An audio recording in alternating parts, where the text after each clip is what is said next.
Hey, yo, flyers! Good morning, good afternoon, good evening. I am TheFlyingFabio, and welcome back to the channel. Happy Monday, everybody. Happy Monday, man. Yeah, it's Monday, and we're gonna make it a good one, too. Yeah, that's right. I hope you guys had a great weekend. I had a great weekend. And I see here that mechanical. Wi-Fi is down, buddy. Yeah, hardwire everything. That's been my motto for a long time now. Just resubscribed for 2 months. Mineiro, muito obrigado, mano. Thank you. Hey, Shuffle Shoes, how are you, man? Hey, Kaspar. No, Ninja, not yet. Not yet. So, I did see that it got an update, right? But I looked at the update, and I don't think I need it for this flight.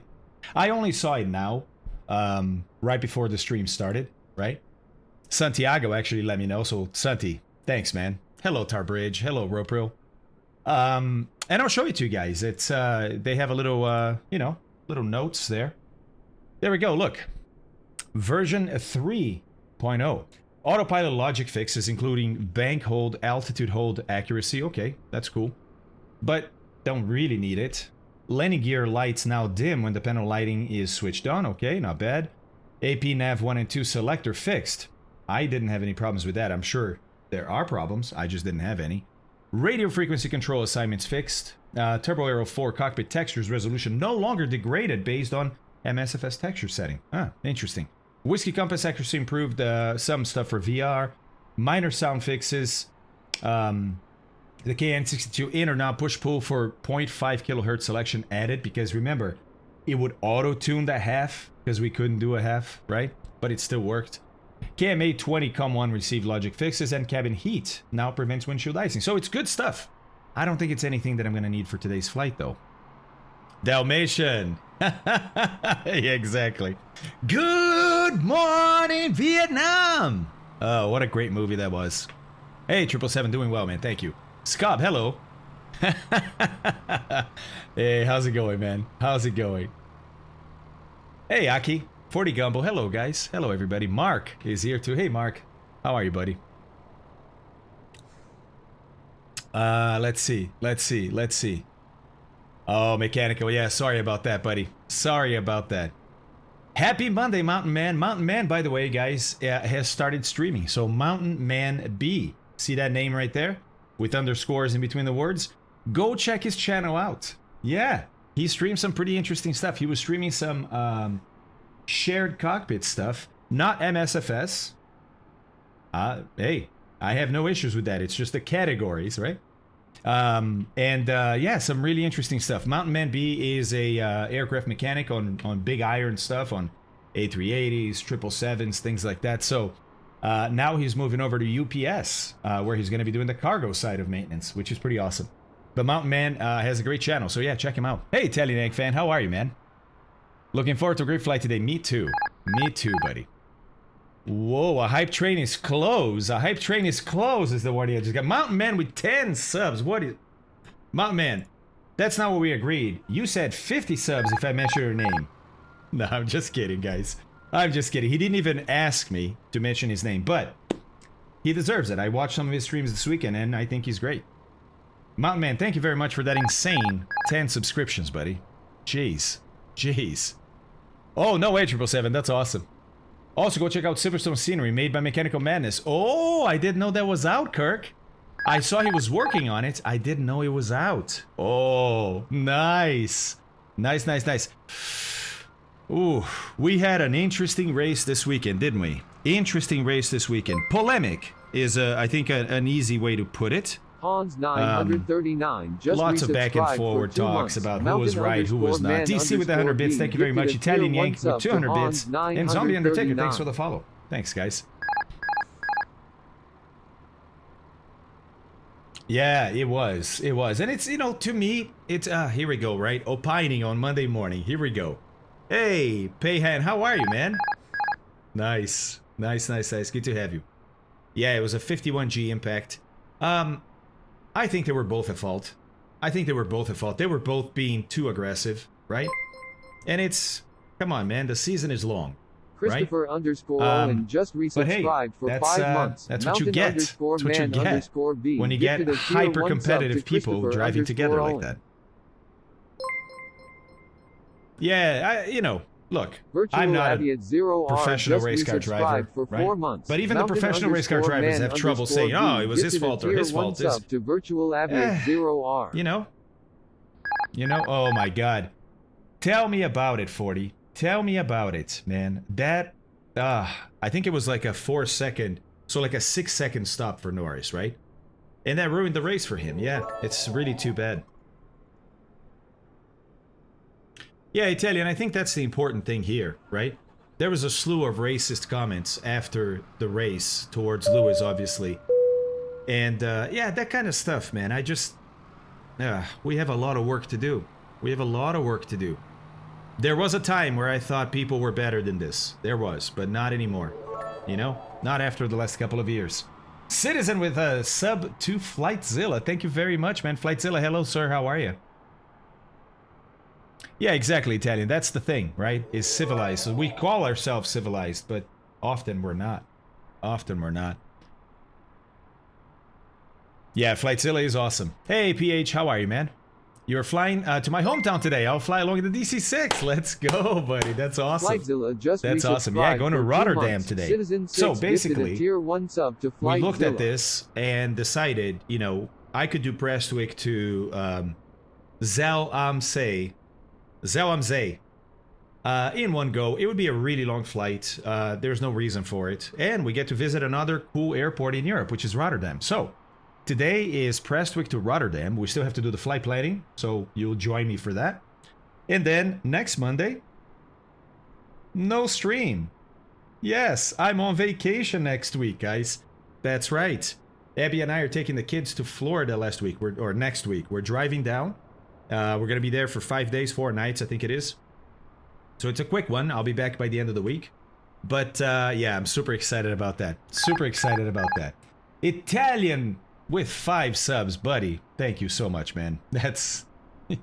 I never get used to it. I never do. It's just, it blows my mind, but I'm like, what else is there to say? You guys are just incredible, incredible. Just resubscribed for 2 months. Italian Yank fan gifted a well-deserved vacation. Thank you, Ninja. 44. Appreciate that, man. Enjoy your vacation in advance. Thanks, 777. I definitely will. I haven't been on vacation in quite a while, so it'll be nice, man.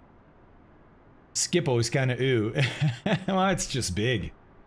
Yes, you can, Kaspar, and it's, well, you can always find the server by doing !server here on chat, but it's East US, as usual. Just resubscribed for Thanks, 2 months. Italian. Italian Yank fan gifted a tier 1 sub to Fuzzy Lumpkins. Fuzzy Lumpkins, that's pretty good. That's a pretty good name. PH, only if there are controllers online. Even then, I'm going to do all players, so if you guys are not on VATSIM, you can still fly with me and see me in all players in Flight Sim, right?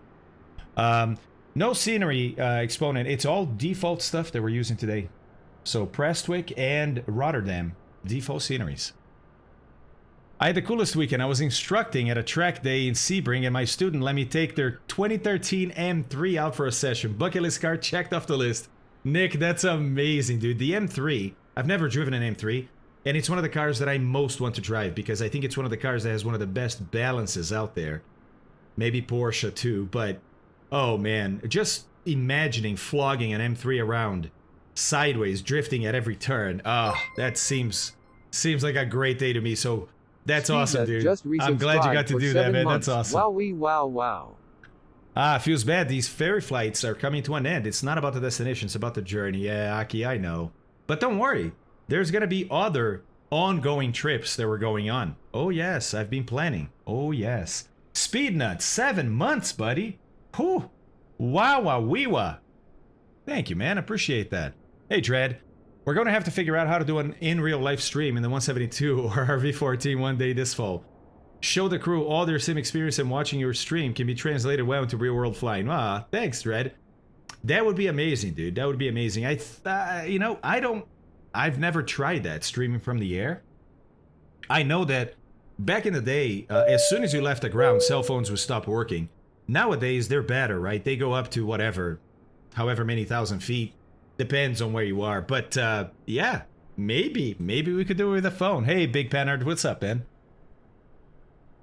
Via Silverstone. Hey, Mechanical. I don't even know if it's on the way. I don't know where Silverstone is in England, right? I don't know. No, I didn't, Roscat. I just went through the updates, and I had already loaded the aircraft, so I can update and load again, but there's nothing in here that I need for today's flight, so I'm okay. I'm okay. Let's see. Oh, right, Ninja. I didn't think about that, right? People that update are going to see a bonanza. Maybe I should update then. Yeah, Dread. That would be amazing, dude. That would be amazing. Yeah, the network is just not built for it, right? The network is not built for cell phones moving that fast from antenna to antenna.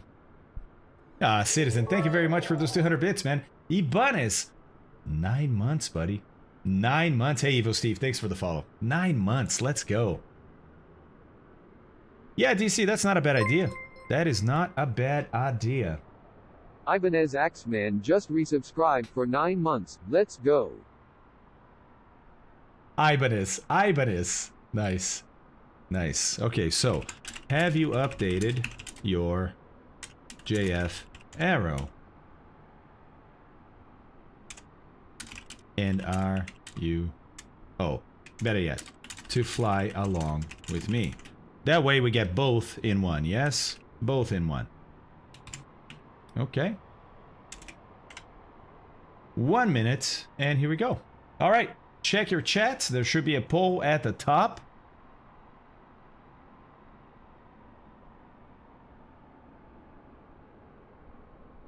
Yeah, Aki, the reality is nobody follows that anymore. Hey, Dread, thanks for the 500 bits, man. Nobody follows that anymore, turning phones off or putting them in airplane mode. I mean, a few people do. Most people don't. And the reality is it doesn't do anything to the aircraft. We knew that way back in the day. The only thing that affected planes back in the day were the super high-powered cell phones that sometimes existed back then. That doesn't exist anymore, right? So, yeah, nowadays, there's no issues whatsoever with the aircraft avionics, navigation, all the stuff that people use as excuses, right?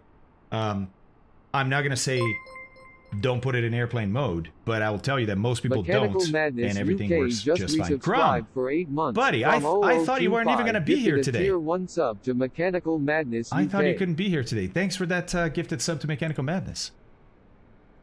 Okay, 90% have not updated, so I guess we're going to go without the update.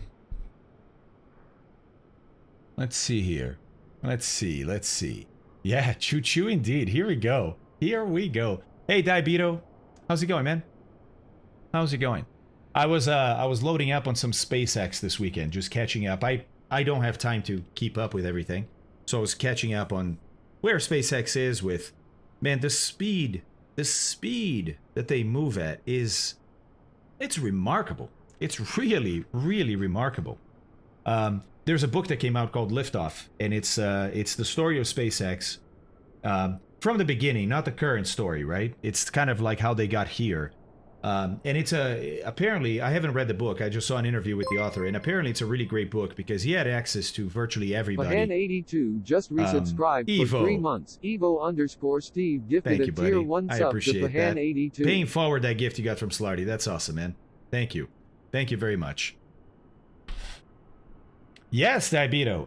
Yes, we're going to have some more this Friday, I think. I think it's Friday. I posted the schedule early this morning, and I can show it to you.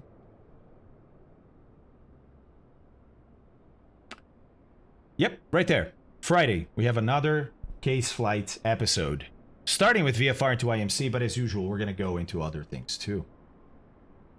Dextonator, East US, buddy, East US. You can always just go like this, and the bot will tell you.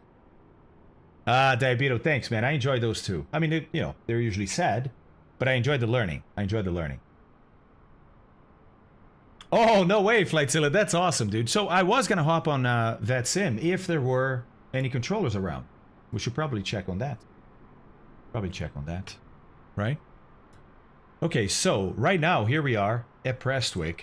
No controllers around. Flightzilla, where are you coming from with the 748? I want to see if I can find you in the map here. Hey, Clumsy's here. What's up, man? Haha, Garla, what's up? Ah, yes, yes, you were. Okay. I get it.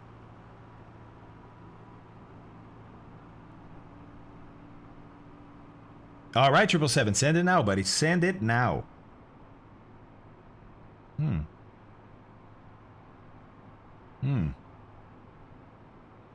It should have been hotter. Next to Sheffield now, he says. Okay, then this has got to be him. Yes, look at that. Flightzilla cutting the corner on his flight plan. _ just resubscribed. Coming in from Luxembourg with the little Cargo Lux.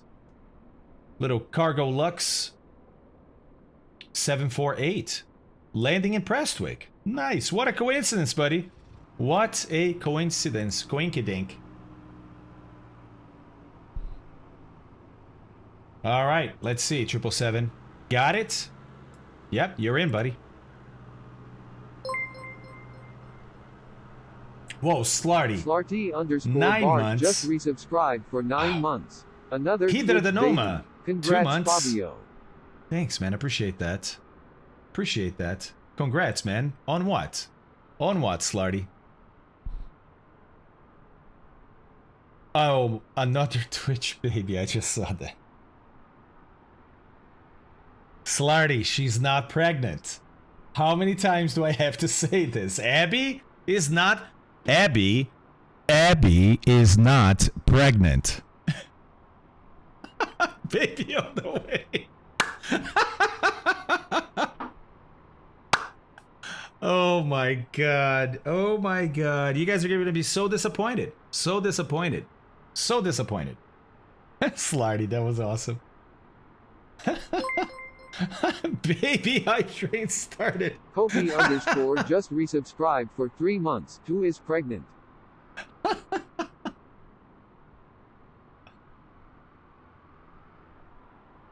Oh, sad face. Hold on. Oh, man. You know, voice mod. Voice mod lets me down on a regular basis. Stand by. Oh my god, new spawns. Alright, hang on, Mr. Ice. I'm trying. You're gonna be at the... Oh my god, chat, you're insane. You are insane in the brain. Just resubscribed for 3 months. Where'd it go, voice mod? Oh, warming up. Okay. Alright. Alright. Here, let's try this. Okay. Now it's better. Perfect. Yes. Now you have full Fabio auto-tune for your Monday morning.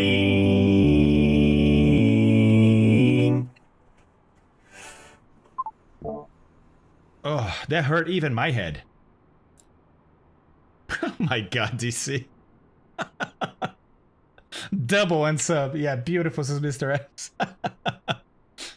Oh my god. Alright, alright. With a full beard, mini. Oh my god. Daft Punk Fabio, yeah, big pen art, exactly. Fala Barley, fala. They'll wake the baby. Oh my god, you guys are insane. You guys are insane. What just happened, says Diabito. Oh. Okay, I'm just trying to bounce back from you guys thinking that Abby's pregnant.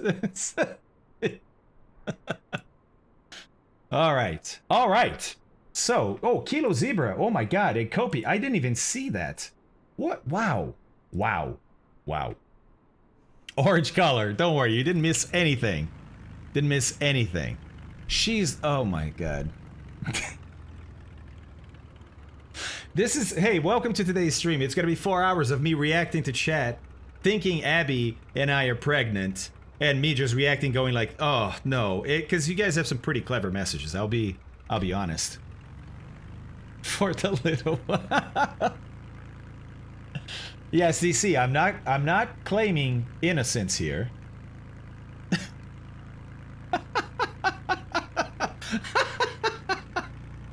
Who's Abby? The cat? Looping. Oh my god. Oh my god. Abby's at work. I wish she was here so she could talk to you guys, or at least in chat. First rule of having a baby, never say you or prego. I know, I love those couples, right? Yes, we're pregnant. We got pregnant. It's like, no, dude, it only works in one body. Yeah, he needs the other one. You get it started. I get it. I get it, but you don't get pregnant. Right? She does.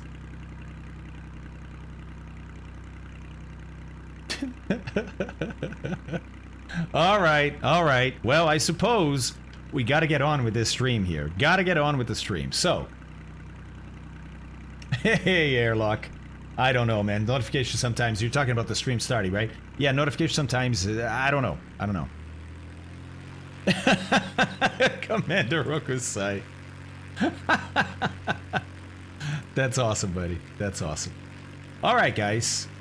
Let's have a look at what's happening today. Shall we? I'll lower this a little bit so we don't have to worry about that. Too much. Too much. Not too much. Put a little lo-fi beats on.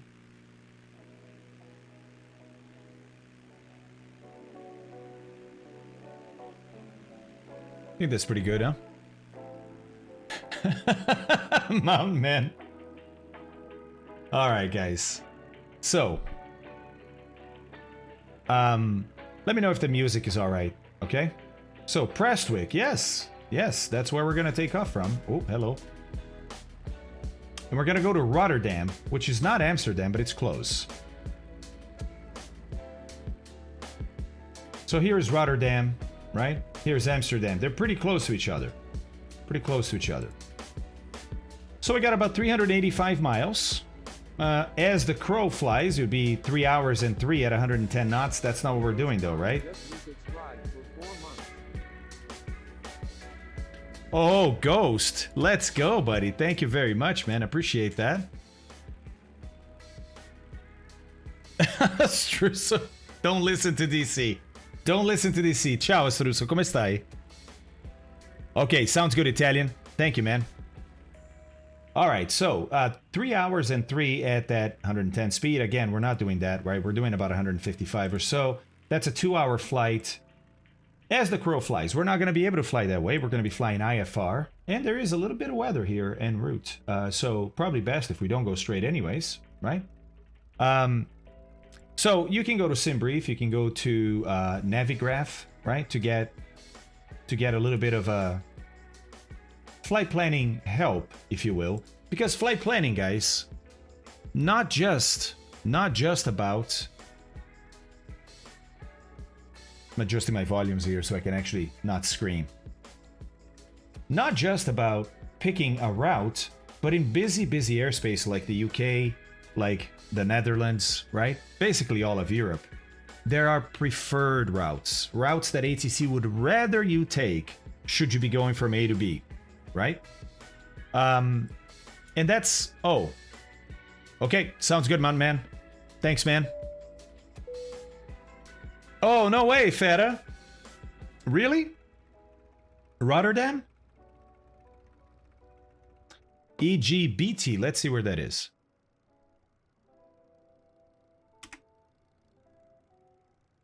Oh, is it literally right there? No, it can't be. No, the search function isn't working for some reason. Sometimes I get this in SkyVector. Let me reload and see what happens.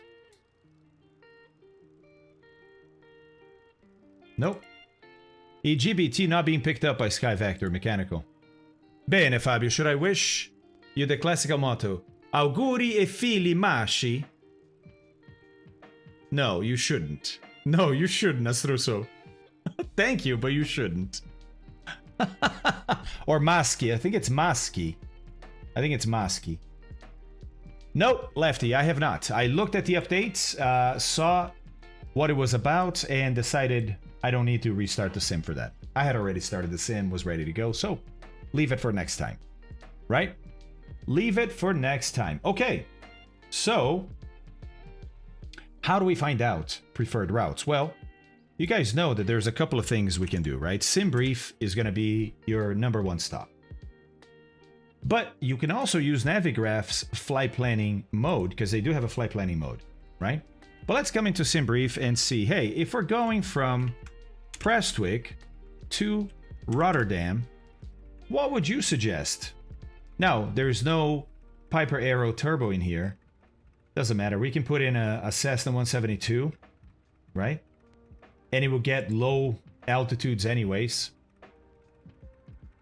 Let's see here. I don't really care if it's kilograms or pounds because that's for fuel prediction. I'm not using a fuel prediction today. Registration is Papa Tango Tango Foxtrot Foxtrot. We know that. The Eurotunnel. And that's awesome. And look at this. Yeah, it's not exactly a straight line, is it? And if we go to Navigraph, you might understand why. Alright, so Prestwick is up there. Here's the UK. There's where we're going. And you can tell that there's not a whole lot of airways crossing here, right? There's one on the north side, kind of splits into two. Then there's a few here, but they only end up into one or two airways here. And even on the eastern side of the UK, look, there's not a whole lot of airways there. Again, guys, remember this every time, every time. You don't have to only fly airways. You can fly wherever you want, from VOR to VOR, from this waypoint to that waypoint. But if you're off airway, there's a higher chance that ATC will say, nah, I want you over here. Whereas an airway is already sort of an expected path where planes are going to fly through, right? So, starting from Prestwick, and here, if I do this, we'll see, right? Let's do a new flight, manual input, and we'll do Prestwick to Rotterdam. Don't auto-generate, just do a straight line. Okay. All right, so yeah, look, the straight line doesn't really have support by any airways or anything like that. So when we ask SimBrief, hey, what's the IFR flight plan? SimBrief will say, well, listen, most people, they'll hop on these airways here, get down here somewhere, and then cross over to the east, right? Okay, let's actually copy over what we have from SimBrief. So for that, I have to either generate the SimBrief flight plan or I don't know if you know this, right? But until you hit generate operational flight plan, Navigraph won't pick up on the SimBrief flight plan. Sorry, there we go, here. This generate operational flight plan here. But you don't have to do that. If you do that, and you have your Navigraph and SimBrief linked, then yeah, it's easy. In Navigraph, you can just go, hey, load up my SimBrief flight plan, and it will load everything up. But you can also just go like this, copy the route that you have here, go into Navigraph and say, hey, for this route, go to type route. Instead of direct, I want the route to be this right here. Save it, and it will add that route for you, right? Including the departure here. Pretty cool. Pretty cool. Now, on arrival, look at what it did, right? It's basically just from this VOR to there, and you're like, well, I mean, they're airways, but yeah, they're one-way airways. See the little arrow pointing to the left? For M40, for L90, for Z344. There is an airway going that way, Lima 620. But why don't we look at the arrivals for Rotterdam and let's try and figure out one of the waypoints that we can use to fly into Rotterdam today. Yes? Yeah, that too, Rookie, right. The straight line has you over water for a long time, whereas if you come down here, it's a much less exposure style route. Yeah? Yeah, it is VFR, Ross got it, but I always fly IFR.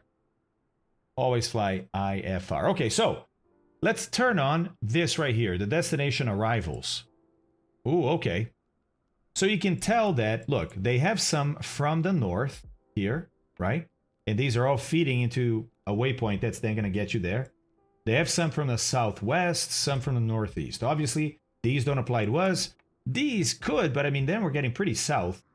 Whereas we could just do a Redford to Romeo here, right? We're already on this VOR. Why don't we hop on Lima 620 to Redfa, and then we'll do a Redfa to Romeo arrival into there. That seems to work for me. So let me click on this, add to route. There it is. It already added that last stretch that we needed.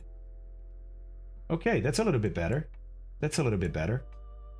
Now, if I get rid of this, look, now we have an arrival. Now, we still need an approach, but at least we have an arrival. Okay, so IFR-wise, this is looking pretty good, right?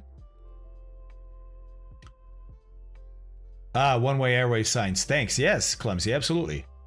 I did not know what that meant. Okay, yeah, good. I'm glad you guys are learning. Jimbos, what's up, man? Buenos dias. Bom dia? No, bom dia. Haha, bom dia. Hey, if you're trying Portuguese, Jimbos, just so you know, it's different than Spanish, right? It's similar, but different. You gotta go with an M after the bom. B-O-M, bom dia. There we go. Ibrahim nailed it. Meu inglês evoluiu muito te escutando. Sounds loud and clear. Hey, Felipe. Glad to hear you, buddy. Glad to hear. Felipe is saying in Portuguese that his English is getting better by listening to me somehow. I don't understand, but I'll take it. Hey, you Ghost. Thanks again for that 4-month sub, man. That's amazing. That's really amazing. No, Jimbos, now you know. Hey, there's no apologies in this channel. This channel is about learning, not apologizing for what you don't know. Don't worry about it, man. We got you. We got you, buddy. Let's see. All right, temperature is improving. Temperature is improving. There we go. Can you copy and paste the route from Sim Briefing chat? Yeah, actually, Ninja, even better than that, we're going to put it in the bot. We're going to put it nice to thank you. We're going to put it in the bot. You guys seem to like this way too much. There we go. Got the volume up so now you can hear me perfectly. Yeah, I don't know what is it with auto-tune. People have a fascination with it. And if I'm honest, so do I. Okay. All right, 777, what's for dinner, buddy? In Europe, is there a fixed altitude for low versus high arrays? No, because it depends on the country, Clumsy. Great question. Great question. In the US, there is, and in every country there is, but it's going to be different country to country, right? And some countries don't even use low airways, high airways. They just have airways. And some countries don't even have airways. What? Yeah, check it out. Look, in pink, these are restricted areas, practice areas, dangerous areas, a bunch of stuff, right? And then you have waypoints, but no airways. Airways end when they get to the border. How interesting is that? And look, they're not the only ones, right? Little bit here, almost nothing here. He needs auto-tune, says Airlock. That's awesome.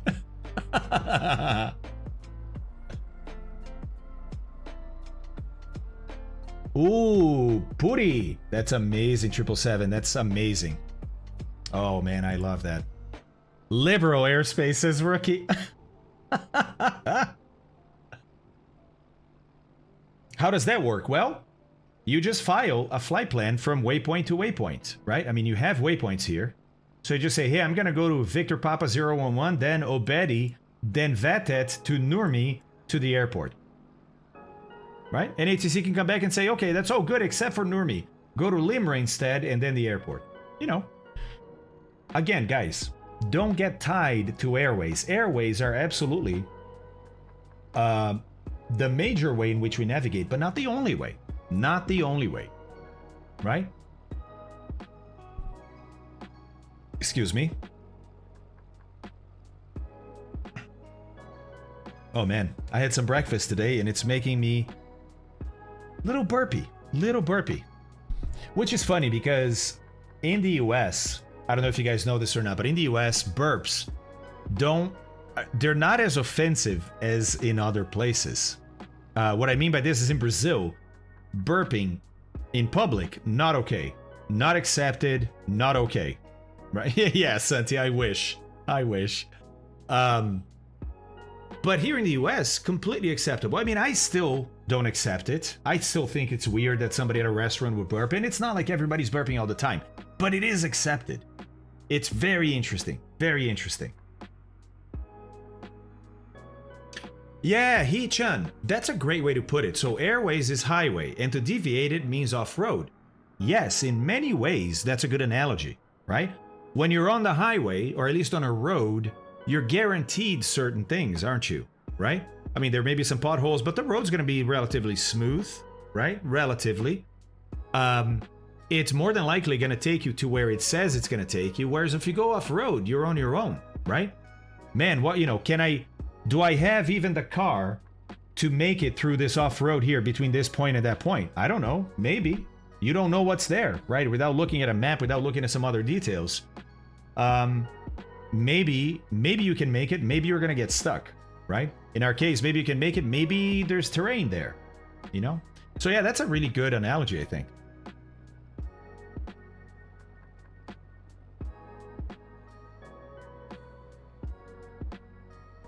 Why don't you burp and fart? Did you not enjoy the meal? Oof. Yeah, no thanks.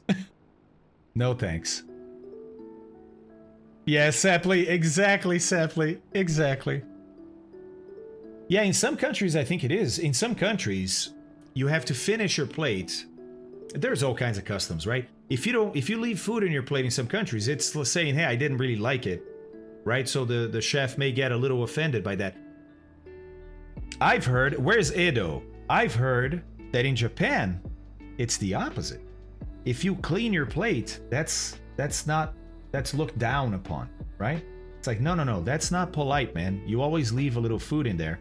And I think it has to do with having enough food, right? If you eat every single thing that's on your plate, it means like, man, you were starving. We didn't feed you enough.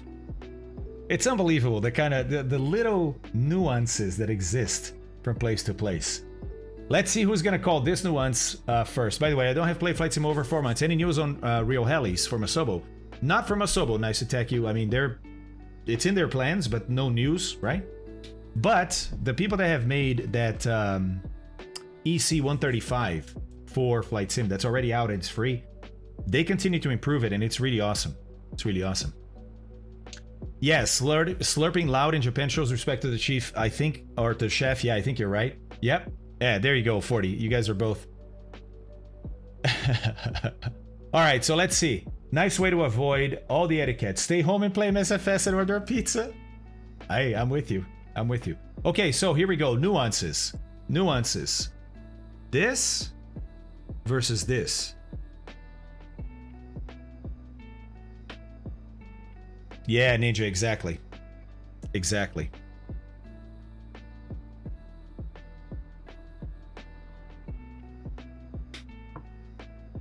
DC, you went to Bakaifo. Dude, how was it? First one is better. Okay, so not a lot of people talking about this, so maybe you guys didn't see it or you don't know. It was awesome. Good to know. This right here, the number 3, versus this right here, the number 3. What movie is this heavily featured in?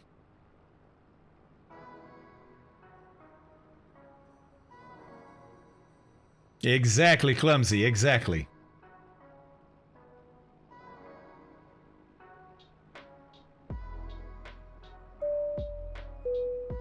Okay, so the bot is going crazy because of the word bastards, right? Inglorious Bastards, that's right. That's right. Where the German recognized the English guy, exactly, PH. That's right. So if you haven't watched Inglorious Bastards, I recommend it. It's an amazing movie. It's a typical Tarantino movie. It can get gory. It does get gory. But it's got some insane dialogues, right? And some really clever stuff, like a German recognizing a British spy playing a German soldier because he orders, you guys help me out, I don't remember which is which. He orders 3 shots like this as opposed to 3 shots like this, and one is used in England and one is used in Germany. And the soldier, the German guy, was already suspicious of this guy, so this was like the last straw he needed. He's like, holy crap, he's English. Opposite, okay. So he orders it like this, and in Germany they say 3 like this. Thumb is German, okay. Yeah, Peter, it looks very nice. I don't have it yet, but don't need it for today, but it looks very nice. I would order with the thumb and 2 fingers. Yeah, exactly. So in Germany, sounds like this is the number 3. Whereas in England, this is number 3. You know, I don't know. I don't know if that translates to other countries too. I think it might. I'm not sure. Yes. Yes, PH. Yeah, it's a great movie. Great movie. I mean, don't get me wrong. It's a Tarantino movie. So I think you know what to expect already. If you don't, expect some amazing dialogues and some gore. Some pretty gory scenes. But, man, great movie. Oh, thumb is continental Europe. Interesting. In Uruguay, he would use the thumb too. 1, 2, 3. Yeah, because you normally start counting with the thumb, right? 1, 2, 3. Interesting, interesting. Oh, nice, Mechanical. I don't think we're going to probably get to see it, but nice. Oh my god, Christoph Waltz. That dude. Yeah, Scob. First of all, I think he's an amazing actor. Amazing actor. Christoph Waltz is an amazing actor. In Django, in a lot of really good movies. Hi, Kitty. Hello, sweetie. How are you? She's extra lovey-dovey today. She slept in bed with me and Abby. That doesn't happen all the time. And she's been just wanting some attention today.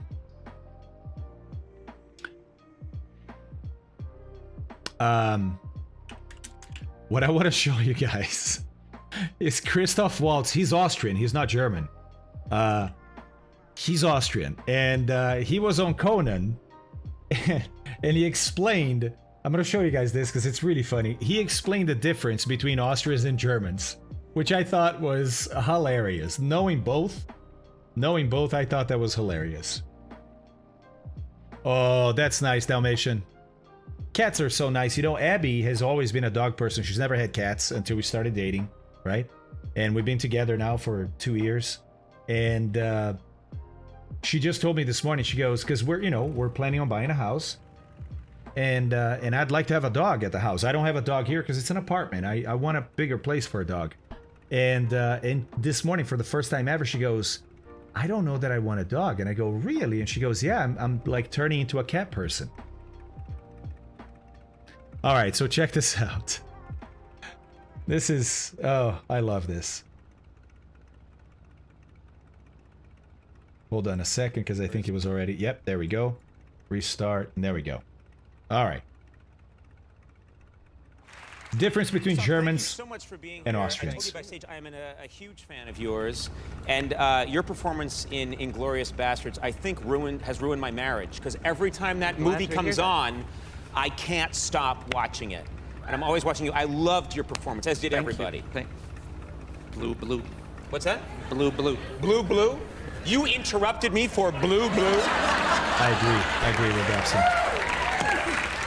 No one gets away with that but you, Christoph Waltz. Quiet? Blue, blue. Thank you for being here, guys. I'm very excited. You know what I love me. Slip there. I can't speak tonight because of the go-go. You are such an amazing actor. You're so intense. In that movie, you can be so, in Inglourious Bastards, you're so charming, and then suddenly this dead-eyed stare that you can give that I find so chilling that you're giving me right now. Yeah. You're so good at that. I know that you're from Austria, is that correct? That's right, that's right. And there are, like many Americans, unfortunately, I don't know enough about the rest of the world, and I'm familiar with Germany, but I don't know the difference, say, in the culture between, say, Austrians and Germans. Can you enlighten us? Oh, the difference between Austrians and Germans is like the difference between a battleship and a waltz. A battleship and a waltz? That's about the difference between... Really? Yeah. So there's really not a lot of similarities, is what you're saying. How are the Austrians different? I mean, I know there's the Germans, there's the cliche, which is they have no sense of humor. That's not a cliche. It's just 100% true. Well, it's sort of, Germans, I hope I'm not hurting anybody's feelings here. No, but Germans... It does go out on television. Yeah. I mean, the Germans might hear about this. Well, They won't hear about this. Please speak freely. It's just, thank you. It's just us and a fake moon. Please speak. Thank you. I think Germans always go for head-on collision, and it rarely has sort of grace and melody and rhythm. It's just the. And there's no irony. There's no sense of they just say exactly what they mean. Exactly. Everything else is dubious and slimy and. They're suspicious Yeah, I'm highly dubious and slimy. So. Yeah. I love it when a guest just comes out and says that. But you Austrians then have a sense of humor. Well, Austrians tend to make their lives easier. So first of all, they are very polite, and second, they don't mean it. So. And it's just, a mode of communication and exchange, and in between you have a sip. So, what can go wrong? Very nice. Well, I'm Irish, I understand. Exactly. Well, we're the same way. We are very nice, but we don't mean it. No, absolutely. But not a Ireland joke, really. Has 9 literature Nobel Prize winners. 9. Yeah. I mean, that says something for communication in a culture. Skips Yes. step The one. difference between, in all seriousness, if that's appropriate at all. No, we'll cut this part out. The difference between Austrians and Germans is very much like English and Irish. Right. Very much. Right. There's more of the sense of the silly and the absurd. Probably. Parrot66 just resubscribed for 2 months. Interesting. Very, very interesting. By the way, Parrot, thank you so much, dude. I appreciate that subscription. Thank you. But I think that's very true. I think that's very true what he said, right? Is that Austrians, in this case, not the only people, but Austrians are very polite, but they don't mean it. It's a way to be. It's not that you are feeling polite in that moment. It's just how you talk to people, I thought that was great. Austrians make their life better. Yeah, they send all bad things to Germany, like this guy who ruined the world in World War II. I know, right? It's a very funny guy if you want to see some of the best dry humor. I don't know him, Sind. I'll have to look. Henning Venn. Okay. Okay. I'm just genuinely rude, says Deadhead. Nice. No, Bjornar, it's not the pregnant cat. We don't have a pregnant cat. She likes to bite, though. She's a biter. Look, right there. See that? Hold on. Let me see if I can get her to bite some more. She doesn't bite very hard, but she loves to bite. It's how she communicates. Whoa, kitty. Dropping iPads, huh? I see what you're doing. Really, Deadhead, that's interesting. Yeah, it's a love bite. Oh my god. Muse fan, I'm just gonna move on, guys. But I did want to show you guys, hey, before we get going today, I did want to show you a couple of things, because if we're on VATSIM, we're gonna be busy with ATC, right? And I have a couple of videos I've been sort of saving to show you guys, because they're amazing. Amazing. The first one I'm gonna show, maybe this one, no, maybe not. So I'll show you one first, and this is just a scary, one of those videos where, like, man, these guys just... This is in Bogota, El Sucre, or Aerosucre. No, Aerosucre is the company. Yeah, Aerosucre is the company. This is Bogota International Airport in Colombia, right? Yeah, pretty much, DC, pretty much. Okay, so we're gonna watch this Boeing 727 over here taking off. The camera work is not the best, but gets better. That's a 727 taking off.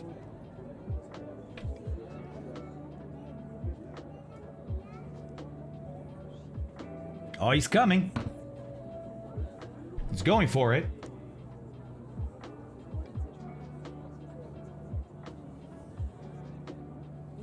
Yeah, Ninja. Unfortunately, Ninja, that's a lot of companies in South America. South America is very much a Latin place where rules are like recommendations, not really rules, right? Look at this. End of the runway. They're still going. Oh, pitch up. Pitch up. Pitch up. Pitch up. Don't leave the ground. Oh, just left the ground. Ooh. Look at the angle of attack. Granted, the 727 does have a pretty high angle of attack on takeoff, but that's... And you saw what was after, right? A bunch of houses, buildings. You know, it's like, if you don't make this takeoff, buddy, it's not like there's a field for you to land on. Yeah. We pay for full runway. We use full runway, says Orange. Yeah, that's right, Orange. Oh, man. Look, we learn both ways, right? What to do and what not to do. And this is very, very much a what not to do situation. Okay.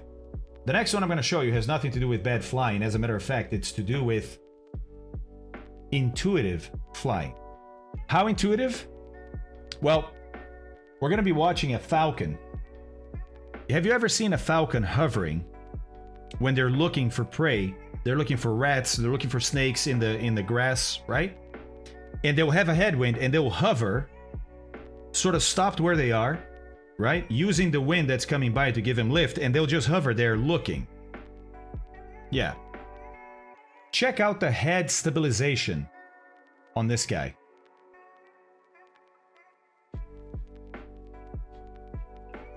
Pay attention to the head. And look at what he has to do with his whole body to keep the head fixed. Look at that.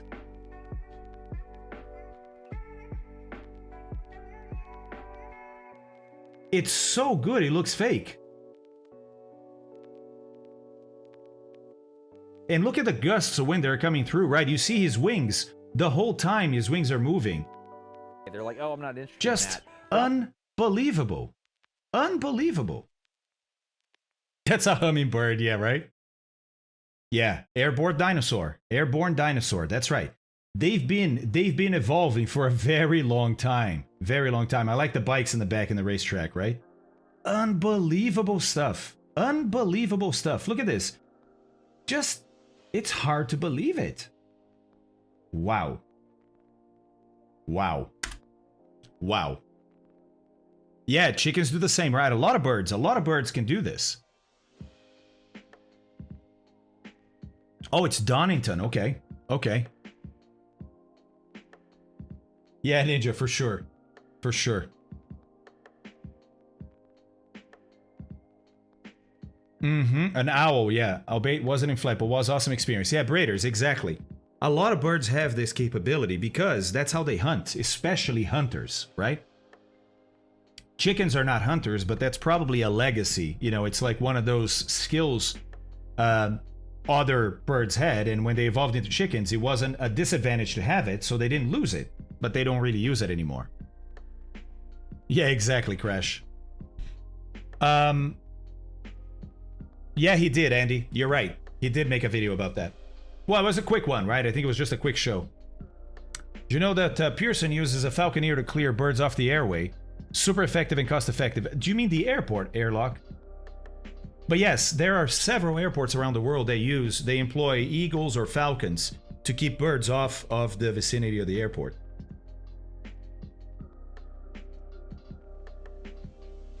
Okay, yeah, Toronto Pearson. Okay, got it. Got it. All right, guys.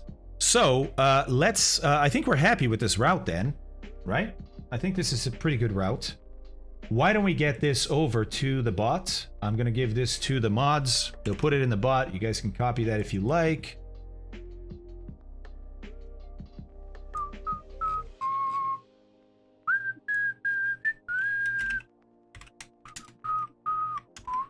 All right.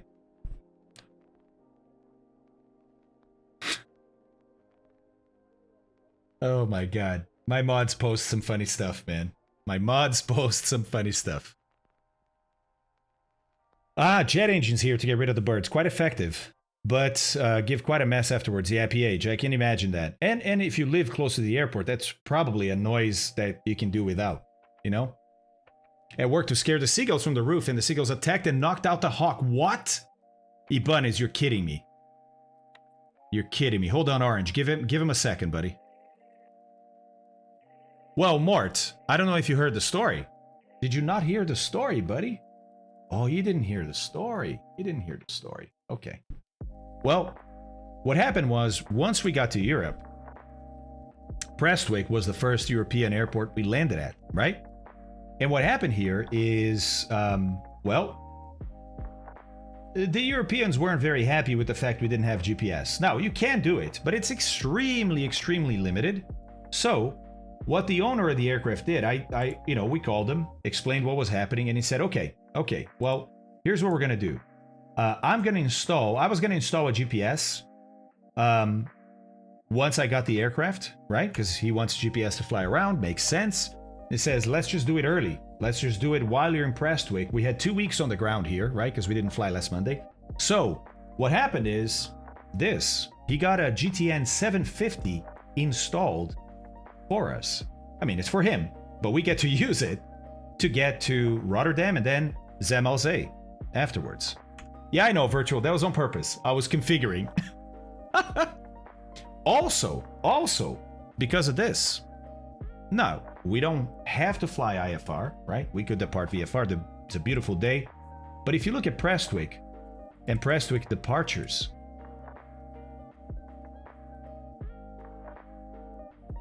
oh, that's our nav. Oh, that one is our nav also. Oh, this one is also our nav. And then you have omnidirectional, which is not really a departure, right? It's just like, hey, you can go any direction and we'll vector you around, kind of thing. So even to fly the departure today, we needed GPS. Not only for that, most airways in the UK now rely on GPS. See all these waypoints that are 4-star, 4-pointed stars? Those are all GPS waypoints. Those are all GPS airways. Well, not all, most. And there are some triangles. The triangles are still ground-based identified waypoints, but the majority of them today are GPS. So basically, we're getting back into civilization, right? We're gonna need GPS. Okay, got it.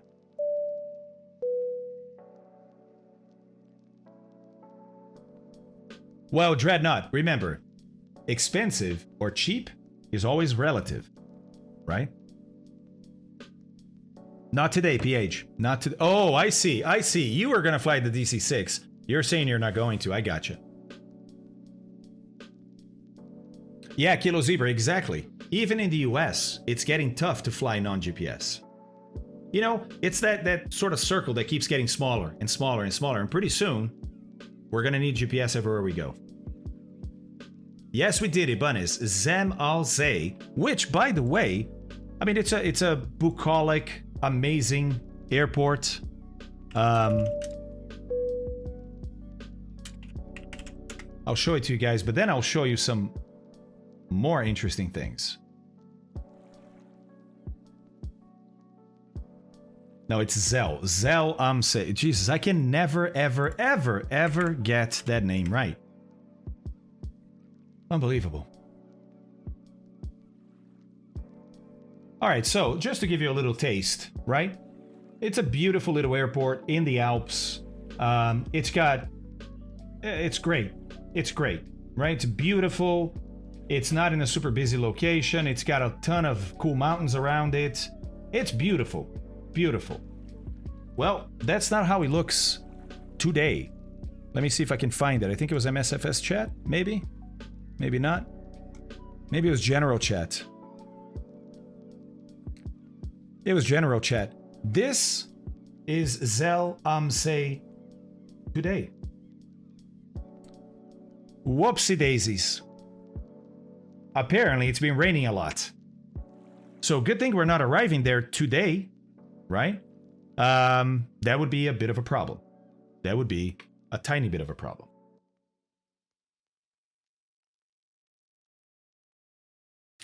Where does live the happy customer? I don't know where he lives, Astru. So normally you don't find that out. You get contracted to take an airplane from A to B, whatever that is, right? So I'm assuming he probably lives or has a house somewhere around Zellamsey. But, you know, it's not the kind of question you normally ask the owner. Hey, what's your home address? I want to send you a Christmas card. Massive rainstorms the last week, huh? Interesting airlock, okay. Oh my god, I almost spit the coffee. Schauschke said, German-Austrian relationships are so strong, we even share our floodings. Oh my god. No way, really nice to tech you. Oh my god, that sucks, dude. That really sucks. Oh, people dying, that's That's over 160 people. Holy moly. I never even heard of this flood. Wow. Huge rainstorms across Western Europe. 170 dead so far. 100 still missing. Holy moly. It's all over the news here. Yeah, well, so Ninja, I don't check the news ever. I don't know about Europe. I find in the US, at least 90% of news are just depressing, negative stuff. And, you know, I'm sure that some of that I should probably keep tabs on. But with all the other stuff that comes with it, man, I just can't. It brings me down, you know? So I don't check the news anymore. I figured if it's something really major, I'll hear about it. Yeah, the only good news is bad news, right? Because it sells, you know? Yeah, it's too bad. Is at the end of the river that's flooding. Ooh, I wonder how they're doing right now then. Can we check a Rotterdam Live Cam? I'm sure we can.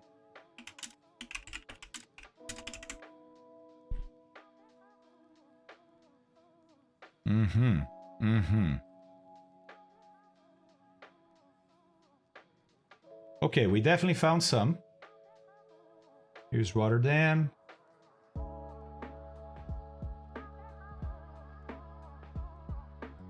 I don't know if they have the airport. I mean, streets look okay. These streets right here, right?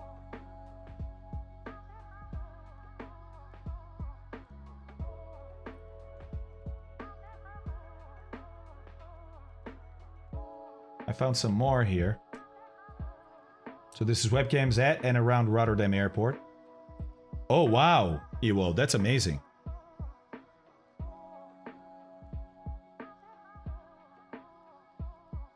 Yeah, not much.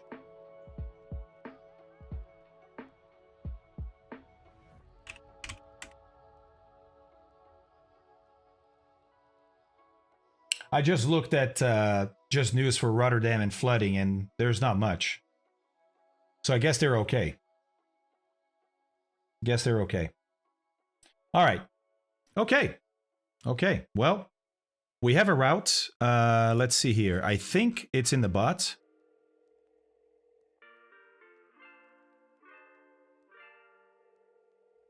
Nice. Yeah. Bot should have the route now if you guys want it. Okay, spas. Yeah. And, you know, next we're going to look at the... So we got a route. Now let's look at the weather, right? Okay, so here we go. Our route today is going to be this minus destination. I already have that. Origin, I already have that. The rest can stay in there. This arrival, Sky Vector is not going to know, so it just deletes it. There you go. Okay, so that's our route. Let's see the weather in Rotterdam. Right now, 340 at 5, 280 variable to 060, so the wind is varying, right? It's 340 on average, but it's varying from 280 to 060, so pretty variable wind. Visibility greater than 10 kilometers, scattered 3,400, temperature 22, dew point 14. And if you look, I have the weather layer on. There's not much going on over Western Europe. Not much at all. A little bit here at the bottom of the Alps, a little bit over the UK, but that's about it. Most of the stuff is to the east now. So weather-wise, this should be an easy route today, guys. Bonjour, Leo. Ça va? In fact, it made me think, what about the Nordschleife? Yeah? Because that's kind of my personal connection to the region. Ah, inhabited connection. Makes it more real if you understand what I mean. Yeah, for sure, Worst. For sure.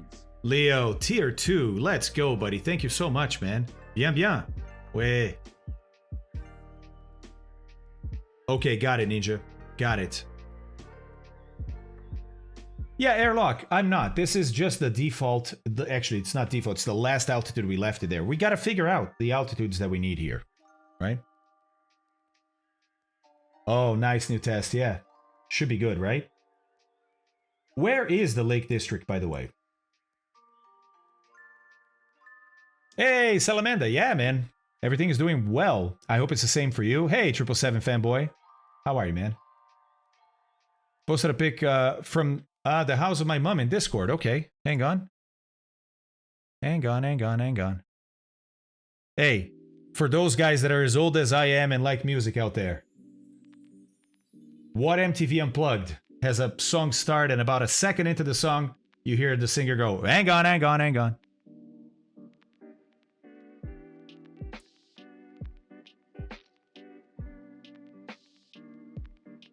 In real life pics and vids. Must be it, right? No? Where did you post?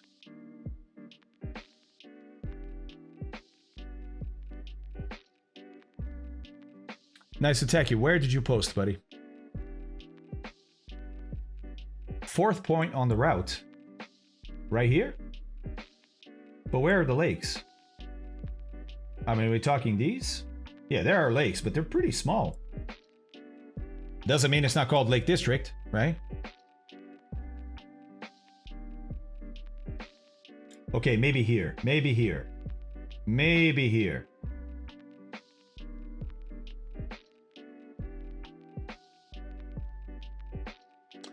Wage, I went to SimBrief and I got it from SimBrief. General chat, okay. Okay. Oh, wow. Yeah, look at that. Wow. Dude, that's a lot of water. That is a lot of water. Holy moly, man. And this is your mom's house? Nice to tech you. Where is this? Yeah, I know it's Mahoney, yeah. Where is this?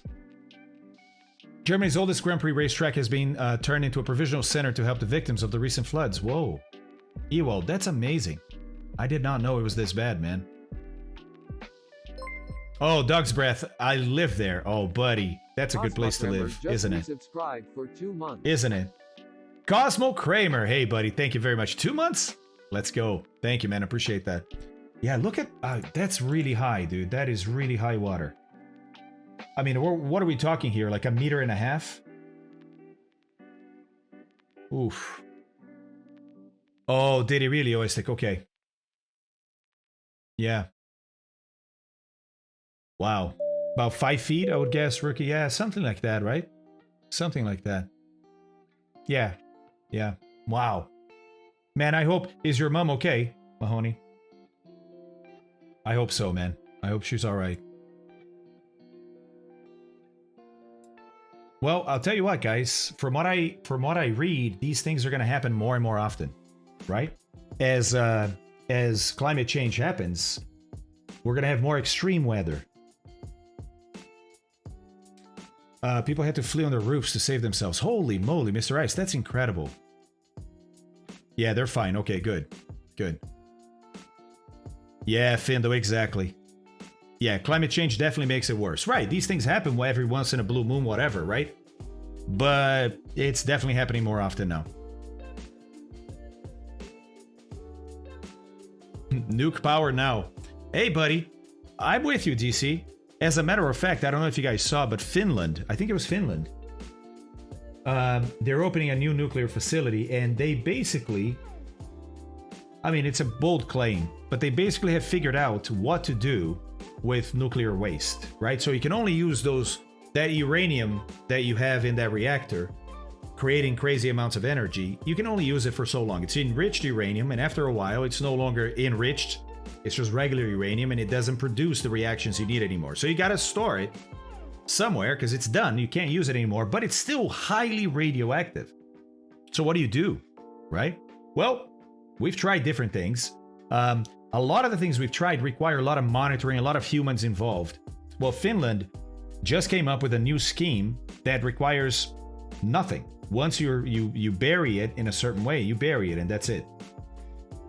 So, yeah, maybe, maybe we're getting to the point where it becomes a little more feasible.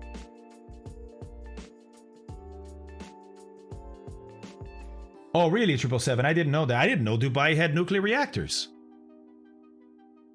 Right, Ninja, exactly. Used to be, that's what held back nuclear power. It's like, oh yeah, great, you get all this power, and it's clean power, but then you have all this dirty, dirty, dirty, dirty waste. What do you do with it?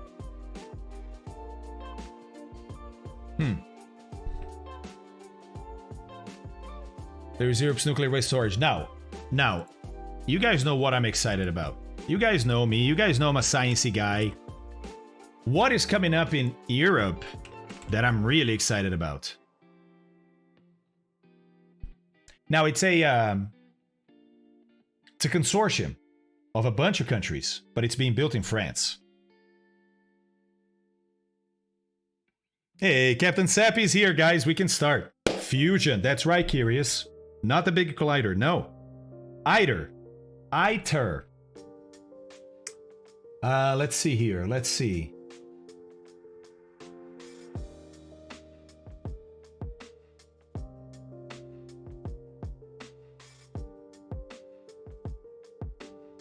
Yeah, maybe. Maybe this one. Maybe this one.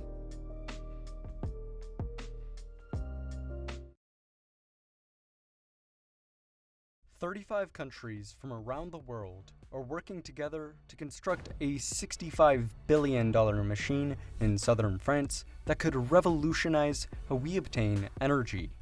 They call it ITER. In November 1985, at the Geneva Superpower Summit in Switzerland, in 85. General Secretary of the Soviet Union, Mikhail Gorbachev, proposed a collaborative international project to develop peaceful fusion energy to US President Ronald Reagan. Discussions ensued, and a year later, an agreement was reached. The EU, Japan, Soviet Union, and USA would jointly develop the International Thermonuclear Experimental Reactor. I don't know, DC, that may be about to change. In 1988, conceptual design work began, and engineering design quickly followed. Then, in 2001, the final design for ITER was approved. The ITER fusion reactor will be located on a 0.42 square kilometer site in southeast France, just 3 kilometers east of Cadarache, the largest technological research and development center for energy in Europe. ITER will be the largest tokamak device in the world. Yeah, there it is. A tokamak is a machine that has the shape of a torus or a donut with a central chamber that contains the fuel. ITER will eventually use a mix of deuterium and tritium gases as fuel, isotopes of hydrogen. Deuterium, which can be distilled from seawater in significant amounts, is virtually inexhaustible. On the other hand, tritium is very rarely found in nature and is therefore only produced artificially, making it very expensive. However, scientists are working to mass produce it, lowering its cost. Injectors will shoot high-energy particles into the deuterium and tritium mix, heating up the fuel. Eventually, it will get to 150 million degrees Celsius, 10 times the temperature of the core of the sun. Okay, first of all, 10 times the temperature of the core, not the surface, the core of the sun. Right? Okay, so then you're thinking, how do you build something that doesn't melt at 150 million degrees? Magnetic confinement. That's what a tokamak does. This right here is a cross-section cut out, right, to show you sort of what the plasma would look like inside. But more accurate is this view right here. Well, somewhere. Cadarache, the largest technological research and development center for energy in Europe. Was it before? ITER Maybe it was will before. Be the largest tokamak device in the world. A tokamak is a machine right that has the actual plasma that's that temperature, that insane temperature, doesn't touch anything. It is, by its nature, a plasma is magnetic, right? It has pluses and minuses, basically, flowing around is all you need to know. And so you can confine it by having giant magnets on the outside, saying, hey, buddy, you know, pushing out and saying, hey, you need to go that way. And on the inside, you have magnets going, you need to go that way. And on the bottom and on the top. So it forms this sort of donut of energy that doesn't really touch anything because of this magnetic confinement. So that's how you can withstand that kind of temperature. Right? Hey, Bootstrap, thank you 5 months, dude. Thank you very much, man. I appreciate that so much. Thank you, guys. Thank you. of the core of the sun. At this point, the deuterium and tritium particles will have so much energy that some of their electrons will escape and move around freely, That's a plasma. creating an electrically charged superhot soup of ions called plasma. Around the plasma will be 10,000 tons of magma. Request a user flight where TheFlyingFabio explains Maxwell's equations. Kilo Zebra, I'm gonna tell you something. So I'm a nerd, but I don't know that you guys know how much of a nerd I really am. So here is one of the things I've been watching when I have a little free time, right?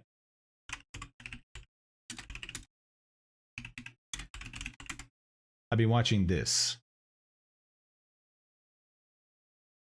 So you guys all know, well, some of you guys know who Michael Faraday was, yes? In 5 videos, I share with you Michael Faraday's great 19th century lecture series, The Chemical History of a Candle. Faraday said of a candle, there's no more open door by which you can enter into the study of science than by considering the physical phenomena of a candle. Even now, 150 years after Faraday delivered his lectures, one would be hard-pressed to find an object of study that would equal a candle. Through a careful examination of a burning candle, Faraday reveals the concepts of mass, density, heat conduction, capillary action, and convection currents. He demonstrates the difference between chemical and physical processes. He reveals the properties of hydrogen, oxygen, nitrogen, and carbon dioxide. And, in a stunning final lecture, he uses a candle to explain human respiration. In creating these videos, we used Faraday's original language because his poetic turns of phrase charmed us. We changed his words only when necessary. We updated terminology, especially chemical terms, and we replaced some demonstrations with modern or safer ones. Even with these changes, the lectures can be a challenge for the modern viewer, and so to help today's viewers appreciate the lectures, my co-creators and I have done 3 things. First, we created an alternate version of each lecture that has a commentary track. In the commentary track, my co-creator Don DeCosta and I guide viewers through the lectures, highlighting the concepts underlying Faraday's demonstration. Okay, so it's 5 lectures, and we have a transcript of what Michael Faraday said in those lectures. So, like he said, he adapted a few words and some chemical terms, and they made a few of the experiments a little safer. But other than that, it's Michael Faraday's lecture. And let me tell you, this blew my mind, right? First, because we have a tendency to think that previous generations are dumber than we are. Of course, you know that, oh, but there's the smart guys, the Faradays, the Newtons, right? The whatever, Copernicus. Yeah, no, they were a lot smarter than we think as a society, right? But man, it is such a, how do I put this? It is a tour de force of science and the scientific method. The way that Faraday explains how a candle works and how he discovered how a candle works. I mean, he's not the first one, but right, he breaks it down into how do we know this? Man, it is something we don't often see nowadays, right? Something that was prized more in his time than it is now. So yeah, I'll share, of course, the link to this. But man, you guys really, if you have any sort of scientific inclination, you need to watch this. You need to watch this to understand how a scientist actually approaches a problem like this and then explains it to someone else, right? And don't get me wrong, it's a candle. You're like, dude, yeah, it's a candle. You light it, it burns. Yeah, right. Okay, why? Why does it burn the way it does? And right away in the beginning of the first lecture, man, he goes into a direction that I go, whoa, what? I never even knew that, right?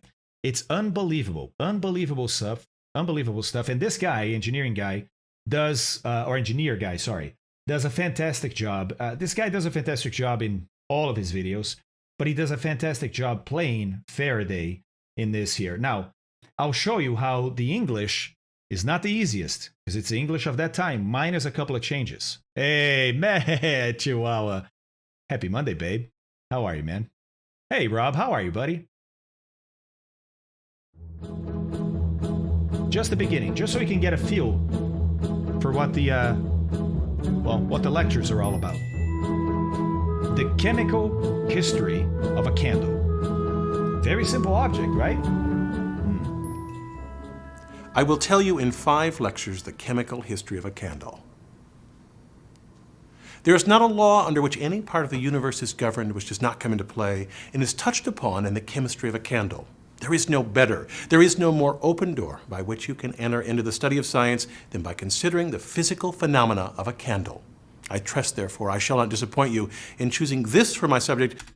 I trust, therefore, I shall not disappoint you. Rather than any newer topic, which could not be better were it even so good. By the way, you know what I heard all my life is that the hottest part of the flame was down here, the blue part. And this was not as hot. Yeah, incorrect. So, now as to the light of the candle. Notice that when the flame runs down the wick to the wax, it gets extinguished, but it goes on burning in the part above. Now, I have no doubt you will ask, how is it that the wax, which will not burn of itself, gets up to the top of the wick where it will burn? We shall presently examine that, but there is a much more wonderful thing about the burning of a candle than this. You have here a solid substance, the fuel, with no vessel to contain it, and how is it that this can get up to the place where the flame is? How is it that this solid gets there, it not being a fluid? Or when it's made a fluid, then how is it that it keeps together? This is a wonderful thing about a candle. Simple questions, right? That's how a lot of great science gets done. Simple questions. And man, the answers are remarkable. Remarkable. Yeah, 40. There you go. So, yeah, guys, it's nothing to do with the stream, really, but it's to do with the world, right? It's to do with how nature actually works. And I find this stuff fascinating. Fascinating. Maybe you don't, but I do.